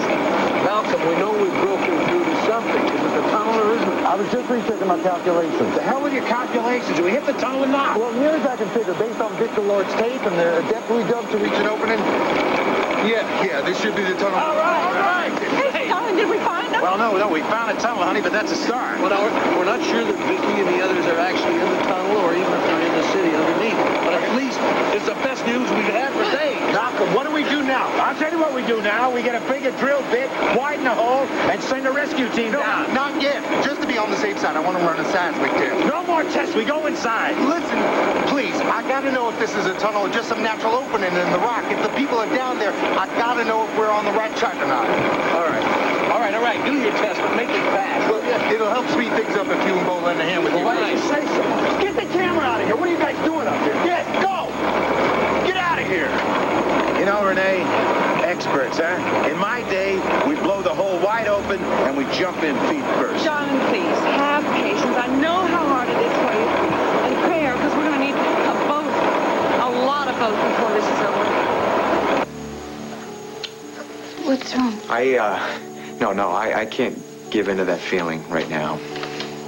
Can't always control feelings. We have to. I mean, I have to. Being down here has kind of put us all on edge. Our nerves are a little raw, but that's no excuse for me to be taking advantage of... You weren't the only one doing the kissing. Listen, Christine, what I'm trying to tell you is I'm out of line. I'm married. Now, granted, it's not that great of a marriage right now, but I'm committed to it. I'm committed to Mary Lynn, and I can't let this happen. Wait. Why are you being so serious? I mean, I was feeling vulnerable and you tried to comfort me. It's no big deal. Do you mean that? Of course I do. We're friends. Just friends, right? Yeah, that's right. Well, then get out of here so I can put this uniform on. A lady needs her privacy.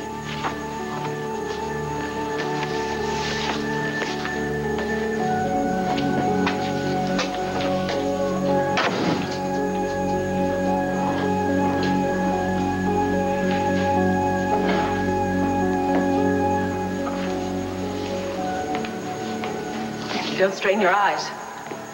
Oh, I thought these old architects' renderings might show whether Leo is right or... What's wrong? I thought it fit quite well. No, it does. It's must be very functional. Functional? Considering our circumstances. Well, yes, it seemed practical. My other clothes were so dirty, and this does seem much more suited to life down here, if you can call it living. What about the others? They've all decided to change clothes, too, all except Tina. She's our only holdout. She seems to feel that her clothes are her last link to the outside world. Well, I can't really blame her. With any luck, we can disprove Leo's theory and be on our way home before Tina has to wear any rags. Here, look at this old blueprint with me. Maybe we can find some evidence of Leo's fault. Roger, I'd like you to tell me more about our past. Last night you promised you would. I have so many unanswered questions. There are so many things I need to know. Well, I may not be able to tell you everything. Oh, I realize that. I guess we could start with the most basic question I have. I mean, I know how I was raised. My father was unbearably strict, especially regarding morality. Yeah, I remember. Well, then you must also remember that I was terribly naive when I was 17, especially about men. I mean, my father was so overly protective, I had hardly even dated in high school. I remember you telling me about a boy on a motorcycle. You remember that? Yes, Dante. He was a rare exception, although I think in his case we spent more time on the motorcycle than, well, holding hands in a movie.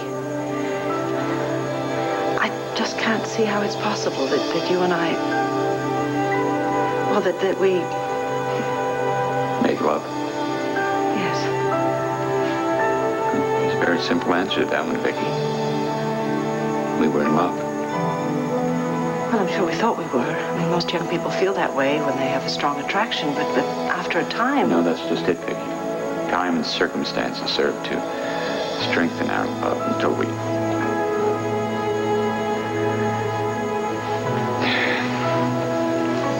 Well, I suppose I should start at the beginning, shouldn't I?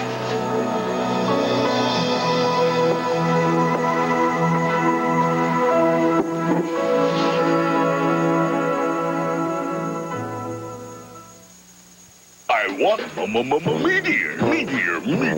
Kibbles and bits and bits and bits.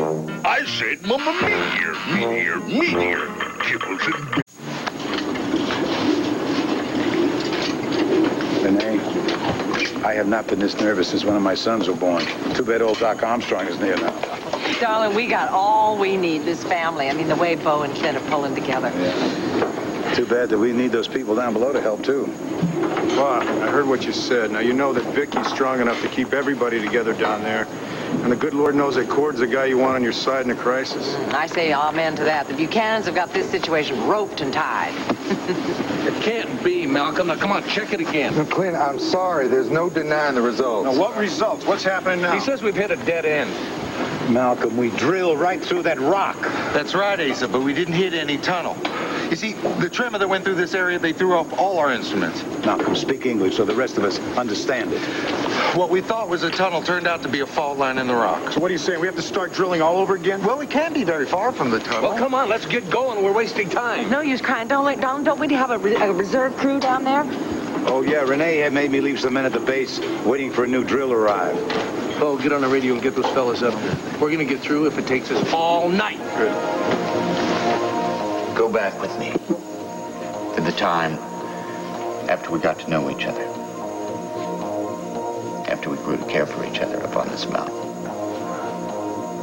To the day when you followed me into the tunnel that led back to Eterna. Roger, wait! Hey, what are you doing here? Don't be angry. I followed you. I have to know where you come from and where you go after we say goodbye. Victoria, go back. I can't. Father found out about our secret meetings. He won't let me see you anymore. I understand. If anybody sees us here together, you're going to have to stay forever. Oh, I don't want to leave. I want to stay here with you always. Victoria, you don't... Roger, what is this place? Where are we, Roger? Victoria, there's no time to tell you right now. You make time. You tell me you love me, and yet you won't... Okay. I'm sorry. I'll tell you everything you want to know, but not here and not now. Just meet me later, a little bit later outside. I promise I'll tell you everything.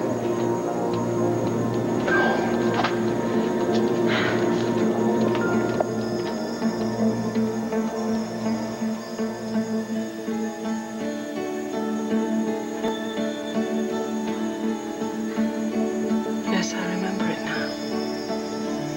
I do. We were in the woods up on the mountain. We were together and you were telling me the most fantastic story. It wasn't a story, Vicky. It was real. My father knows about Eterna? He should. He helped create it. All those people trapped down there, and he does nothing to help them? He might not know everything, Victoria. Don't defend him, Roger. I want you to go out and tell the whole world about it. I can't. Not until my mother's strong enough to leave Eterna.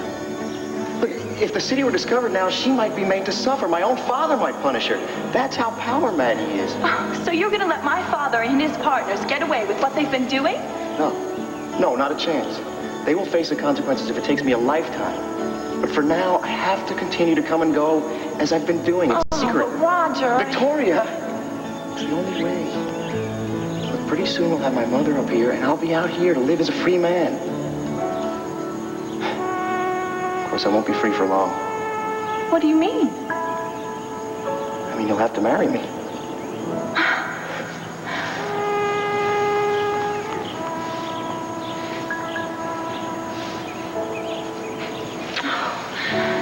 Roger, I am so afraid. I don't want you to go back. It's all right. I promise nothing will happen. We belong together.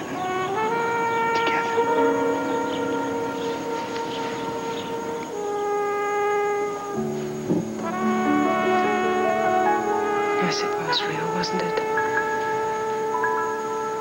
I loved you so much. And I loved you. More than anything. Or anyone I've ever known in my life.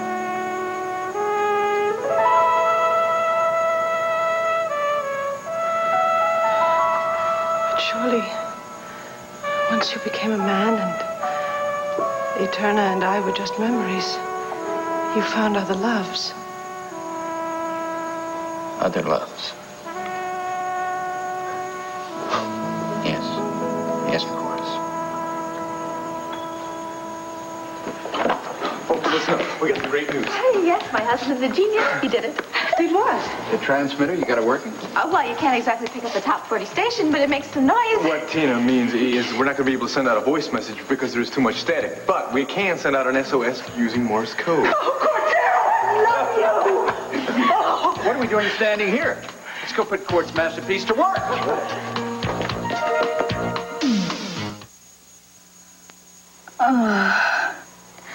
All right, would you look at all these cars and trucks parked at the base of the mountain? Obviously, there are plenty of people up there looking for Vicky and Dad. Yeah, and Bo invited everyone to this little rescue party except for us. Come on, Sarah. No, wait a minute. Why?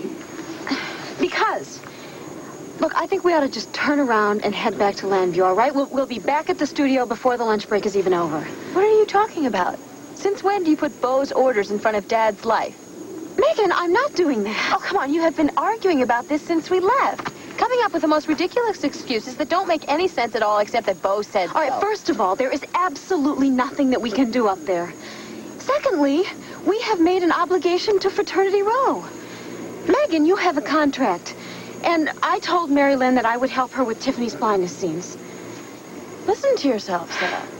Now you're putting the show, Bo Buchanan, and Mary Lynn Coleman in front of your father. No, I'm not. What is it? Look, I'm terrified, all right? I am terrified that we're going to get up to that mountain just in time to see them pulling Dad's body out of that avalanche.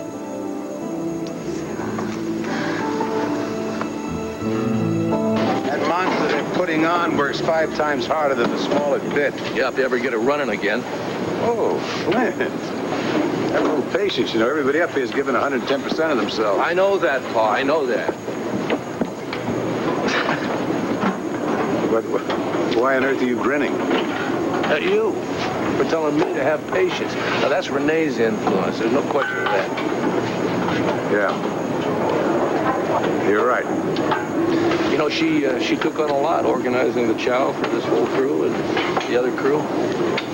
You're right again. And I'm real glad she finally went home. There's enough of this family in danger. And I am glad that Melinda Kramer and her TV crew got this story so they get the hell out of here. Yeah, but when's the story going to change, Pa?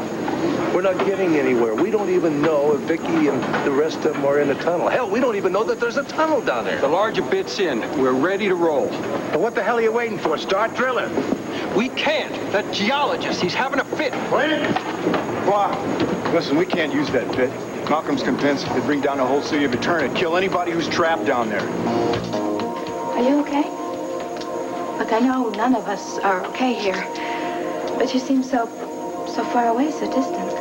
Yes, you're right. I think I stepped into the long ago and not so far away. Folks, I'm really sorry about this. Man, this whole unit was working not 2 minutes ago. Roger, I'm just going to reattach this wire, and if this doesn't work, I don't know what'll do it. Look, I'm sure it'll work, Cord. It has to work. Oh, God, it has to work. Hello? Hello? Is anyone up there? Please, if you can hear us, help us. Please help us.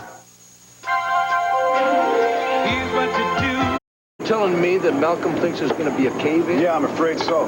What the hell do we care what Malcolm thinks? What are you, nuts, Pa? He's a geologist. He's our expert. Well, why'd he let us put that bit on in the first place if we can't use the damn thing? Because he's been running some tests. He's not 100% sure, but he's afraid that the force behind that big bit is going to set off vibrations. Malcolm, get over here. I'm going to get it right from the horse's mouth. What are the odds here in a cave-in? Oh, I suppose 60-40, maybe 50-50, but just maybe. Well, what are the odds of running out of oxygen if we don't get to them? You mean if they're not dead already? Because I have a lot of doubts about any of them surviving. Now, just answer the question, okay? How can I? We're dealing with the unknown here. I mean, you're assuming that there was an oxygen supply down there in that underground city to begin with. Now, we know the avalanche cut off whatever path they used to get down there. Now you want to speculate about if they're breathing for how long. The point is to find out if they have it. My professional opinion is we keep on using the small drill, very cautiously. And that could take us days to get through, right? And the odds are that they would run out of oxygen before then, right? Quite possible. So it's 50-50 no matter how you cut it. Tell the crew chief to use the big bit. But tell him to use it like he's drilling on eggs. Yeah, and at the least little bit of a tremor, we stop. Look, I'll go along with this because it's your loved ones, therefore your choice. I just hope the walls of that old city hold up and you don't regret this. Malcolm, we have no choice.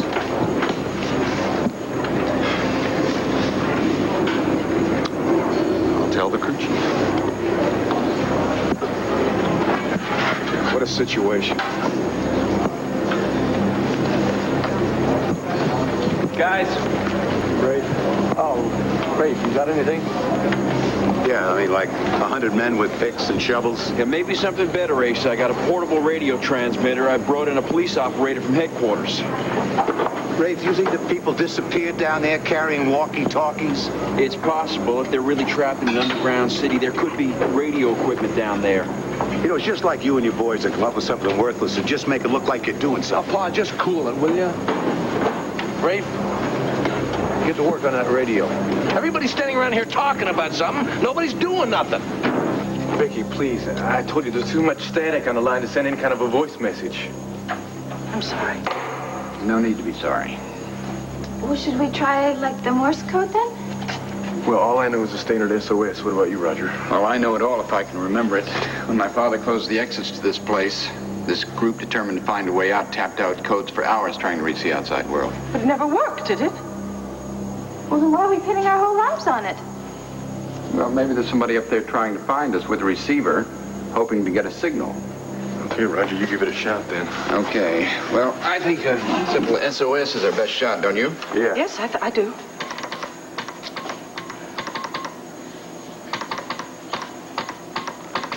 Well, maybe all our people up on the top, maybe they just haven't decided yet to go up there with a receiver, huh? I like the way you put that, Cord. That means they soon will. Exactly.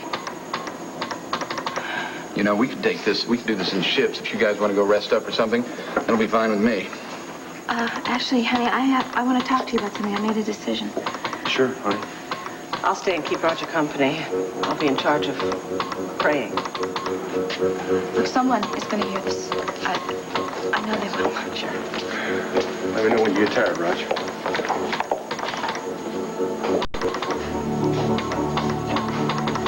You doing okay? Sure for the moment. If you SOS the world and I SOS the good Lord, someone has to respond. I already told you 3 times. It's not your fault. Yeah, well, I should have known that you were going on about that nonsense because you were just afraid. Look, you're very talented, okay, I'll give you that, but that doesn't necessarily include mind reading. Well, according to Mom, it should. Oh, this is terrific. We're going to sit here and trash Mom to help ourselves feel better about Dad. Okay? Hey, do you think I should have called her? Oh, Sarah, they're happily divorced, remember? Well, that doesn't necessarily mean that she doesn't love him anymore. Well, not romantically, maybe, but I'm sure she still cares about him. I mean, Megan, it's going to be all over the wire services. I should probably just give her a call. Listen, she is probably embroiled in a bunch of meetings and totally oblivious to the outside world.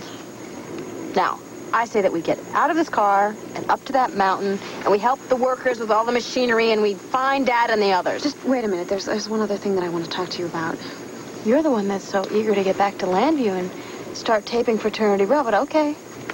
Look, I think the evidence here is pretty conclusive that whatever this family secret is definitely involves Vicky and Dad. Oh, Sarah. Megan, what else can it be except that one of us is Vicky's daughter? Okay, that's it. That's it. I've had enough. I'm getting out of here. Now, you can sit in here and fantasize some absurdities about some fictional mother.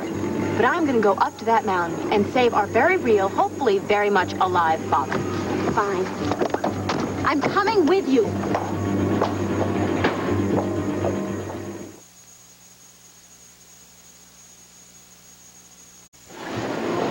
Malcolm, we made a decision. How come they're not drilling you? Well, I made them change the angle of the drill slightly, trying to cause the least amount of vibration, give those below the best possible chance. You really do have doubts, don't you? I'll put it like this, but with my family, I wouldn't allow it. Excuse me. Hi, Sarah. Megan? Don't even think about telling us to get off this mountain and back into the studio. We have just as much right to be here as you do. How you feel? Much better. I guess you really do love me, don't you? Of course I really do love you, honey. Where's that coming from? Why'd you hug me in this smelly old clothes? I mean, I guess that's proof. Well, to tell you the truth, honey, I wish you would decide to change your clothes because that would mean that I could change mine. Honey, I told you, you go ahead and you change them anytime you want. No, not until you do. Look, I know. That's why I wanted to come here. Honey, I know this outfit is dirty and everything. It's just that I feel by putting on one of these turning uniforms, it's like giving up. Honey, it's just some old uniform made out of cloth that's clean. I know it's clean, but it was also worn by these people that were here and they died, and I don't want to be anything like them at all. Why don't you look at it this way? The uniforms are the only thing we know for a fact aren't booby-trapped. Yeah, I know, and I know this outfit's disgusting, and the whole thing is in my mind. So I'm going to give in to everybody else, and I'm going to put on one of these stupid uniforms. Good. I think that's a good move. You know what bugs me the most? Has to be the ugliest thing I will ever put on my body. Oh. But that's not the point. So I'm going to check out this pile over here. Okay. Whoa, honey, wait a second. Remember, there are some things in this room that are booby-trapped. You're right. I almost forgot. Gold and death. They surround us here, don't they? We just don't know which one we're going to find first.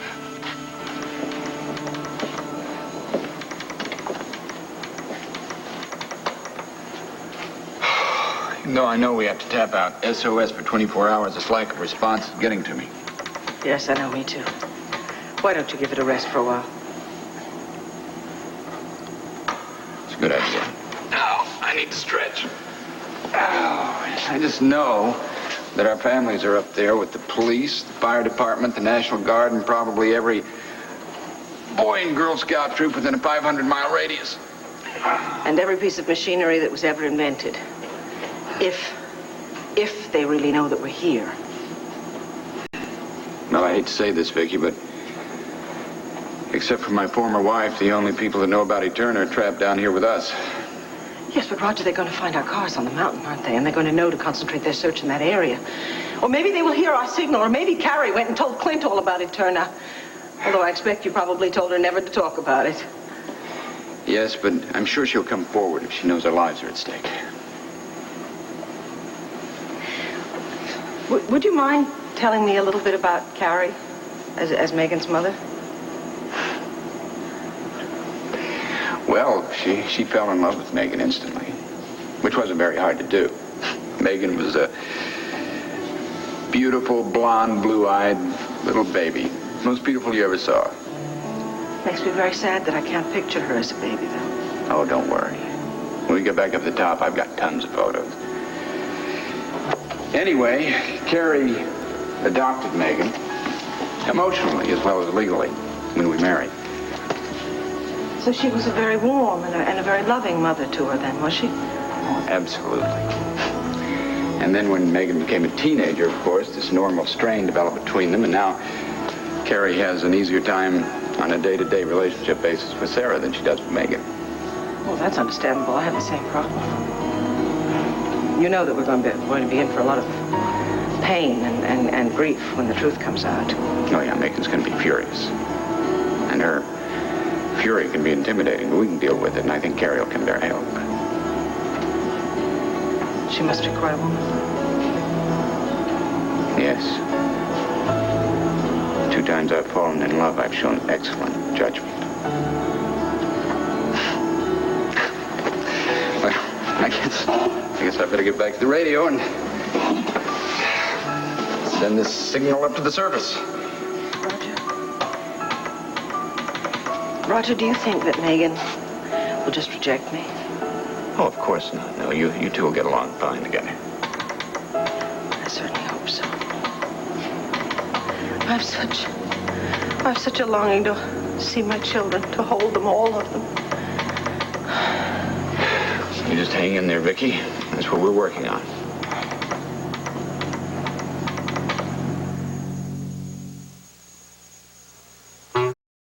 Honey, what are you doing hiding behind that pillar? We're married. I've seen you change before. In fact, I've seen your beautiful body thousands of times.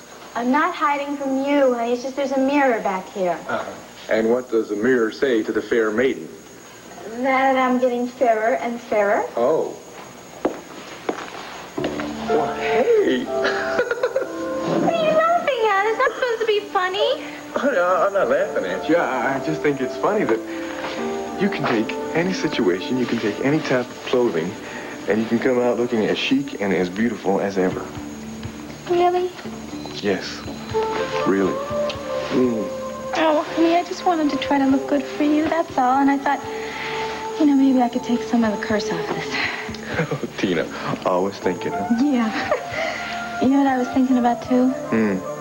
Food. Yeah. You mean like one of those double cheeseburgers with extra crispy fries and a chocolate milkshake? Oh, and some don't, apple please. That's pie? torturous. Don't do that. No, I was thinking about just opening up some cans for everybody for lunch. Honey, I am proud of you. This is great. Now you're starting to think of things that we can do instead of all those things that we can't. Oh, honey, believe me, I am still whining like usual on the inside. It's just, on the outside, I'm trying to be brave and strong, even if it means we're going to be here forever. We are not going to be brave about being here forever because that's not going to happen. I know a lot of people who have no intention of letting that happen. Yeah, well, I happen to think Michael and Gabrielle would be perfectly happy to stay here as long as the gold was here. Sure. And not so long ago, I probably would have agreed with them. Somewhere along the line, I guess I changed. I wonder if that sort of thing just kind of happens when you're not looking. Yeah, you have changed. And I don't think I could love you any more than I do right now. It's going to be all right, We're going to get home, we're going to find CJ, and we're going to get on with our lives. Oh, honey, I believe you. I do. Oops, excuse me. Hey, wait. That's all right. I was just getting a hug for reassurance, that everything was going to be okay. Was that, you need something here? Yeah. Do you have a minute? Sure. Yeah, Roger's on the radio trying to send out an SOS. Oh, so it's fixed? Mm-hmm. Oh, you didn't know? Yeah, we can send the signal out. It's just if anybody's going to be there looking for it. Honey, somebody is going to be there. Yeah. Yeah, I know. I forgot. Somebody will be there. Look, I'm going to go find Gabrielle and see if she's destroying anything while she's trying to find the gold, okay? Good idea. You be careful, honey.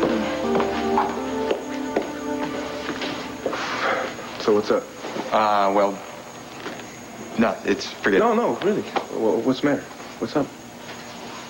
Well, I was kind of having a crisis of confidence, But now that the radio's fixed up, I'll stop worrying and Well, now, wait a minute. To be totally honest with you, and this is between you, me, and the lamppost.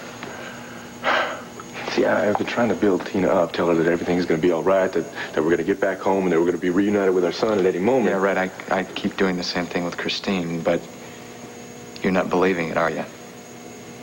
Let's just say that I got some doubts. Some real big ones. So do I. I mean, I didn't want to share that with anybody, but I had to get it out. I was hoping you'd just tell me I was being paranoid. I wish I could. I've been thinking maybe Clint will put two and two together and figure out where we are, and he'll start digging to try and get us. But what if he can't get us in time? What if one of these damn booby traps gets us? Or what if this whole mountain comes in on our heads? See, that's exactly what I've been thinking. And if it was just my life, I could deal with that, I guess. But Tina's life is involved in this thing, too, man.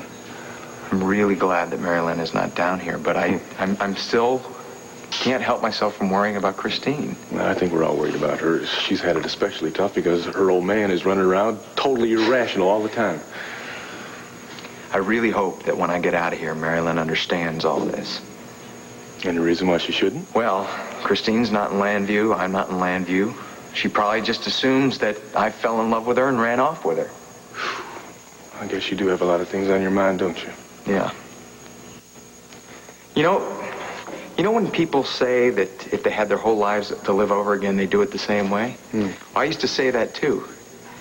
But I can't anymore, Court. I have regrets, and I want to get the hell out of here so I can fix things. Oh, yeah, I hear that. I guess I've been thinking more about the future than the past. What is my son going to think? Both of his parents just disappear like that. What, is he going to think that maybe we abandoned him? Or Clint and Nasa, they're going to have to raise my son and all of Clint's kids without Vicky's help. I know. It's so strange how we all have dreams, And then one day we wake up and suddenly find out that that's all they may be.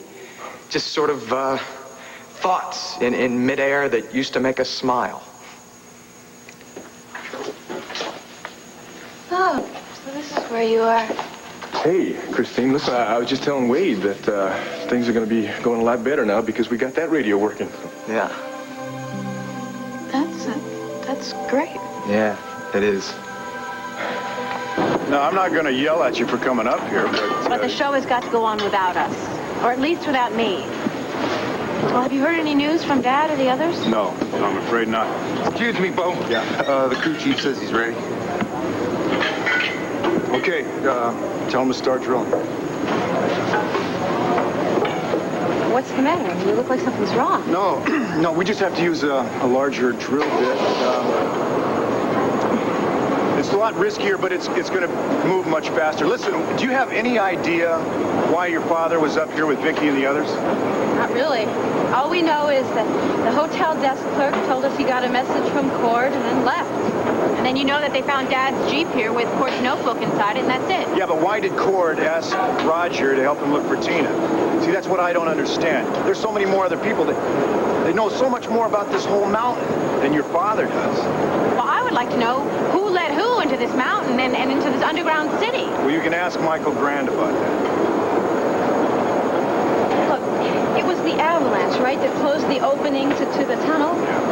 So, Bo, how do you have any idea that you're in the right spot? Because all their cars are parked right around here. Well, so there used to be a poppy field right here. That's where Tina was going to build her house. And also it was very important to Vicky at one time. In other words, you're just gambling, right?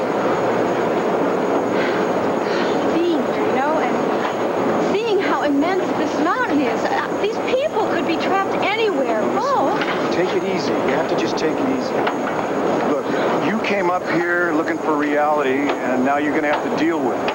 But everybody here is working just as hard as they possibly can. Okay? Oh, we're finally making progress. Well, good. By the way, that new bit is working. We got to hit that tunnel in no time. Sarah, Megan, how you ladies doing? I don't know. We're okay. I guess we're a little confused. Turn it off! Turn it off!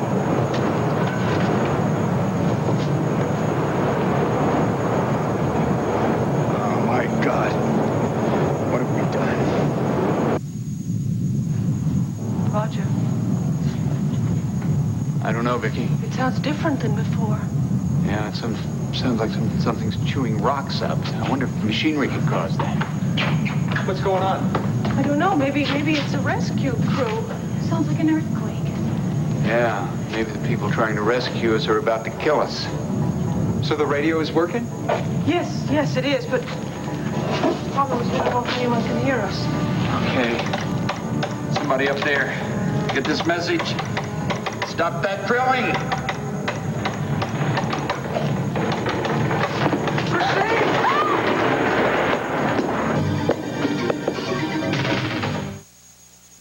What?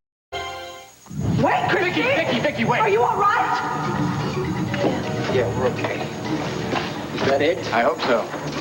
What happened in here? Part of the ceiling collapsed. Some of it almost fell on Christine, but Wade was trying to go back. This tremor sounded different somehow. It was worse. Well, we're wondering if the people looking for us up there are using some kind of drill. Oh, great. That sounds like your good news, bad news proposition, doesn't it? I mean, the good news is that they're up there looking for us, and the bad news is that they may kill us. Honey, are you all right? You look so pale. Are you going to faint? You want to sit down? I'm a little shaky, but I'm going to be okay. Sweetheart, why don't you go and lie down? No. I've got to go find my father. Who knows what else happened to Eterna? Yeah, that's true. Wonder where Michael and Gabrielle are. What happened to them? Wait, why don't you go find everybody else, and I'll go make sure that Christine knows. No, I'm fine. No, we can't be too sure. I'll report back. So what's going on with the SOS? Is it still unanswered? Yes, and it's more urgent that we contact them than ever. Roger, would the rescue crew have heard the noise in the mountain? Probably. Well, then maybe they'll be able to figure out on their own that what they're doing is terribly dangerous for us. They better figure it out. Our radio isn't working. No! I don't have X-ray vision into the mountain, so no, I can't be sure. I can only assume we hit the fault, which means that the fault line is a lot bigger than the seismic maps indicate. What are you saying? We should stop drilling? Malcolm, it's safe to use the smaller bit. I believe so. Anyway, we gotta try it. Let's go. Yes, sir. It's too bad you didn't know. The smaller bit will take a a lot longer, but we don't have any other choice. No, wait a minute. Now, what are you saying here? That if we use the larger drill, that we could kill them, and if we use the smaller one, we may never reach them?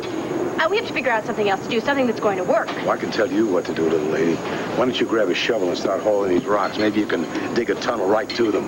Okay, well, that's fine. That's exactly what I'll do. And then I'm going to get on that television, and I'm going to make a plea, get a bunch of volunteers in here to help me dig and to rescue those people. Just cool it, all right? I've got a better idea. Why don't you come with me? Come on, let's have a little talk. I don't want to talk. I want to work. I'm really sorry for the way she's behaving. We're all under a lot of stress. No, you don't have to apologize. She just might be right.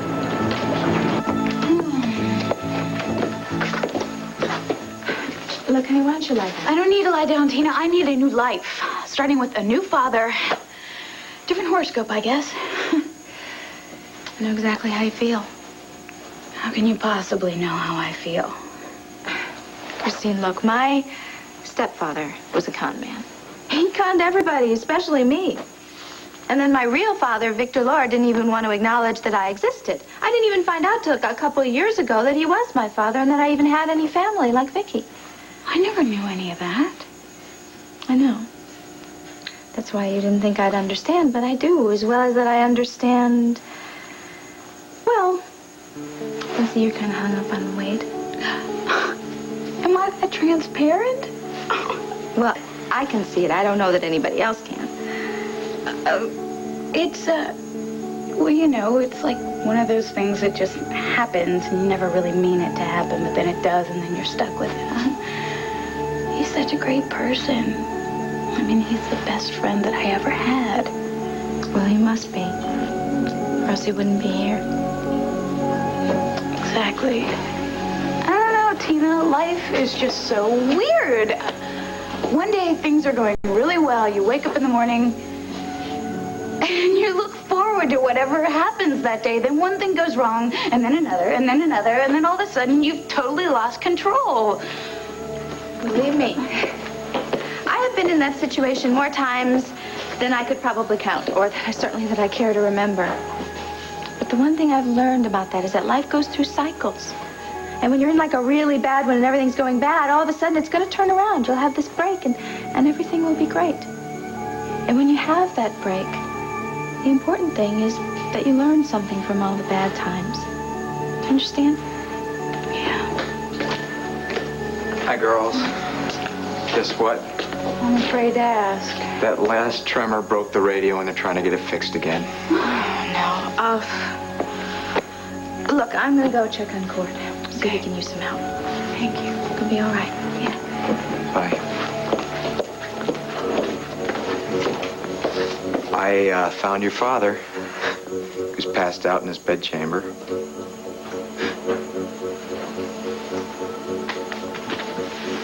What about Gabrielle and Michael? Oh, they're fine. How you doing? Are you still thinking about that rock that just missed you? No, not in the way you mean, at least. I was thinking that rock could have solved me a lot of problems. What the hell are you saying? Don't tell me that you're not terrified how we might die down here, and I don't mean quick, I mean a slow and painful death. Okay, yeah, sometimes it gets to me, but I don't sit around thinking about how nice it would be to die quickly. That's because you have something to look forward to once we get out of here, don't you? What do I have to look forward to? My father going to jail, us too? I have years of guilt and regret, years of hating my father and loving him at the same time. Listen, once we get out of here, you can solve the problem with your father. You're just gonna have to break contact with him, that's all. That's the best thing you can do for yourself. And then I'll be alone. I cannot handle You're not gonna be alone. You've got friends, and you're gonna make more friends. You're trying to give me hope. Well, I'm telling you, there is no hope. That's why having that rock fall on my head didn't seem like such a bad idea. Why is it that I can care so much about you and you don't care about yourself? Because you care. Because I forced you to care. No, that is ridiculous. I care because you're a wonderful person. And I wouldn't feel these feelings that I feel for you if you weren't.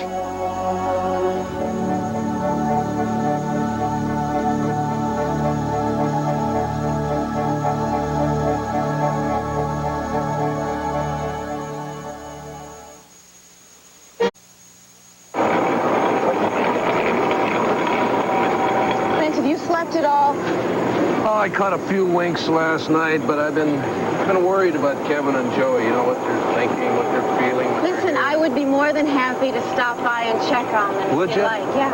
I'd really appreciate that. Well, at least we're drilling and not causing any more tremors. And we are getting closer to the tunnel than Vicky and your father. Say, Clint, you know, this business about whether or not Vicky is my mother or Megan's mother. Yeah, what about it?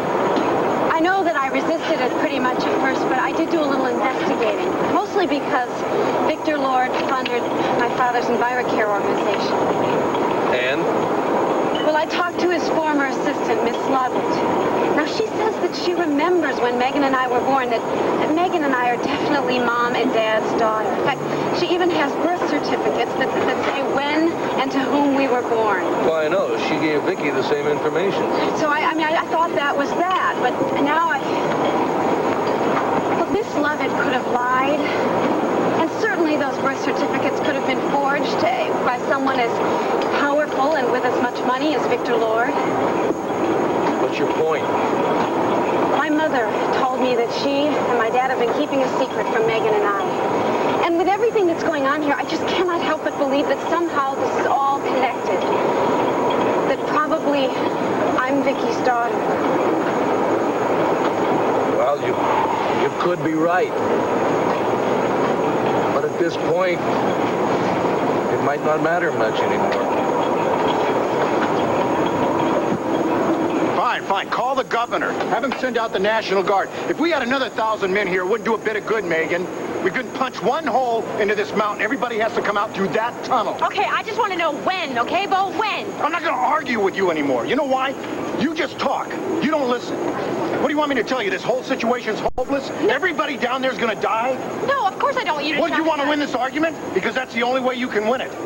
I just want you to convince me that what's going on here makes sense, that these people know what they're doing, that's all. Like you? You want to run this whole show? No, I am not an expert. Yeah, well, you sure act like one. You act like you're the expert in charge of gloom. Okay, fine, all right? I'm throwing a tantrum because I'm just afraid. You're a prime candidate for the Buchanan family. You know that? What do you mean by that? Nothing. We act the same way when we're under stress. All right, I just thought that... Never mind. All right, I'm just going to pull myself together, okay? I need to start thinking positively with it. Well, that sounds good. But you know, the odds of them coming out of there are so low that I can't just walk around here without yelling. Well, then why don't you try crying? Because maybe that's an alternative to yelling that's not going to drive all the rest of us nuts. No, because if I start crying, I may not stop, okay? Maybe a hug will be some. Megan, you all right? Yeah, no, I'm fine. I'm fine. What, you just got dust particles in both of your eyes? No, I allowed myself to get upset about Dad. But it's his fault. Bo's the boss. He told me to do it. That's right. I did. I sure did. I'd already seen her screen test as far as yelling, and I just wanted to see if she'd be able to cry on cue. All right, but I'm fine now. No more crying. No more yelling. I'm going to behave like a mature adult. But, you know, I can't just stand around here and do nothing. What about being a soap opera star? Does that appeal to you? I wasn't lying when I told you earlier that I don't have any scenes this afternoon. Oh, fine. We're paying you all that money just to do 2 scenes in a day? Yeah. Favorite kind of shows. Look, actually, I do have to get back to Landview. I really have to help Mary Lynn out, and I promised Clint that I'd check in on the kids. Well, Mary Lynn, and she'd probably be able to handle it herself today. You could check on the kids and then come back up, couldn't you? We have a deal, don't we? Besides, I really want to check in on Joey and Kevin and Jessica. All right. I appreciate it. Listen, I will call you the minute we know anything, I promise. Maybe you should call Mom. I didn't realize that this was going to take this long. She should know about Dad. All right, I'll definitely try to get in touch with her. In the meantime, would you two stay out of trouble, please? And don't take any chances that you don't need to. There are already enough people up on there making me... No. Listen. I don't want you to worry about us, okay? And you be careful driving down the hill because it's still icy there. Hey. Here's me. See you later. All right.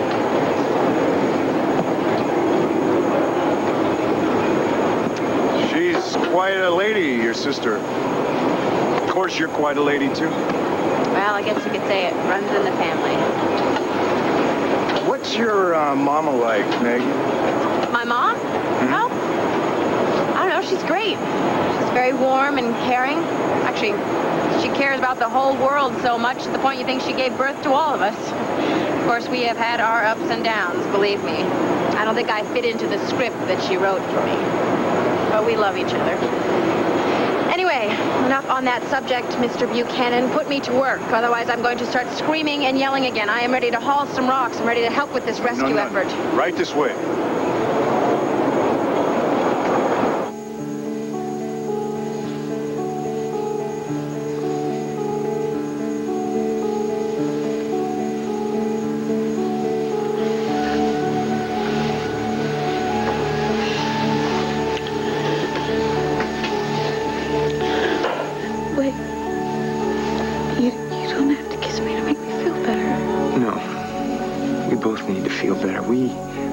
We need warmth and we need physical contact. And we need hope. And love. Use that word. Because it's certainly what I'm feeling. I love you. I am in love with you. And I need you so much.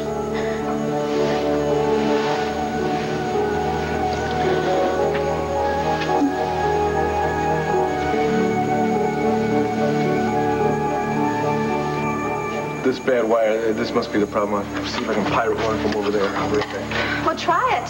Try anything.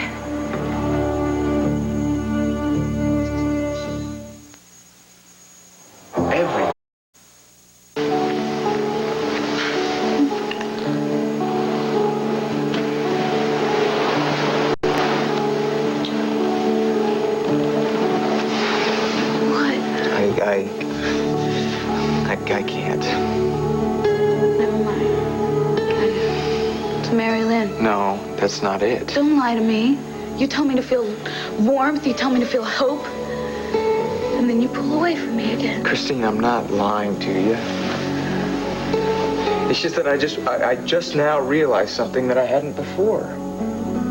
I mean, in my head, I've been, building a life for us here in Eterna. I mean, I see us together in the future. You know, just getting through the days and nights. Do you understand what I'm talking about? Sort of.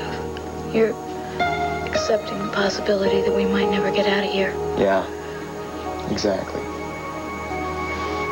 And despite what I told you this morning, and despite what I said about hope, I am pretty damn scared myself. And I guess I just gave up thinking about what life's going to be like above ground again. I forgot about my marriage. I forgot about everything. I'm so sorry. Fear makes us do really foolish things, you know, like baring our souls. Christine, I never meant to make you feel badly. I never meant to lead you on. You are a wonderful woman. And you're you're the best friend I've ever had. And on top of that, you're just lovely. And please, please don't let this take away from your confidence. No, I don't have much of that right now. It has nothing to do with you, though. Just my crummy father, my crummy life. Don't get me started. I'm whining all the time. You know, and I'm not usually like this. I know. This place has made us all a little crazy. Listen, I gotta go for a walk, just to clear my head a little bit. Fine. I'll, work on my attitude while you're gone. Maybe they got the radio fixed by now. Yeah, maybe.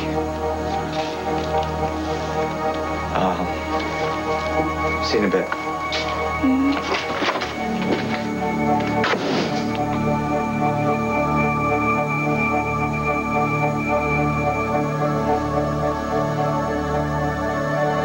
right, Roger, here you go in. don't you try that right now?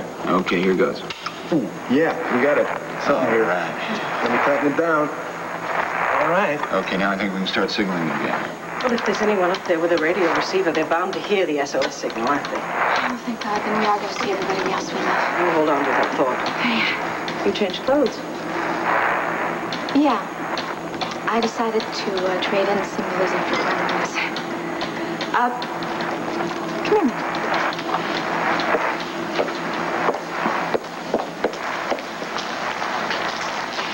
How are you doing? Okay. Roger is very, very good at making me believe that all will be well. Well, he seems very protective of you. In fact, sometimes when I look at him, I just... Well, do you think it might be possible he could still be in love with you? No, I doubt it. I doubt it. I think we're both just terribly emotional about being together and having the truth finally come out. I tell you what, let's just concentrate on getting out of here.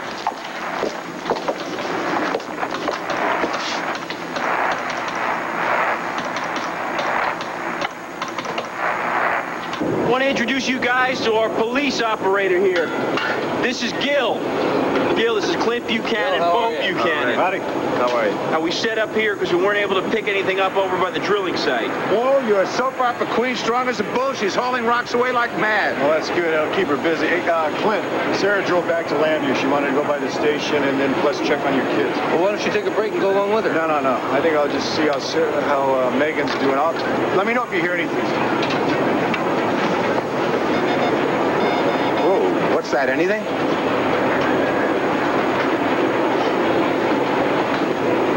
Quiet.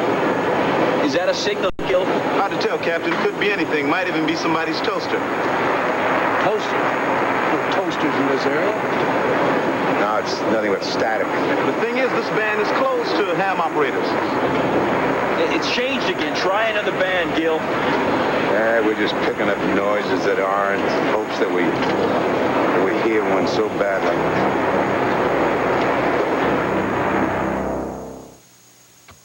Okay, Mom, you want us to eat oatmeal? Huh? We want new oatmeal swirl.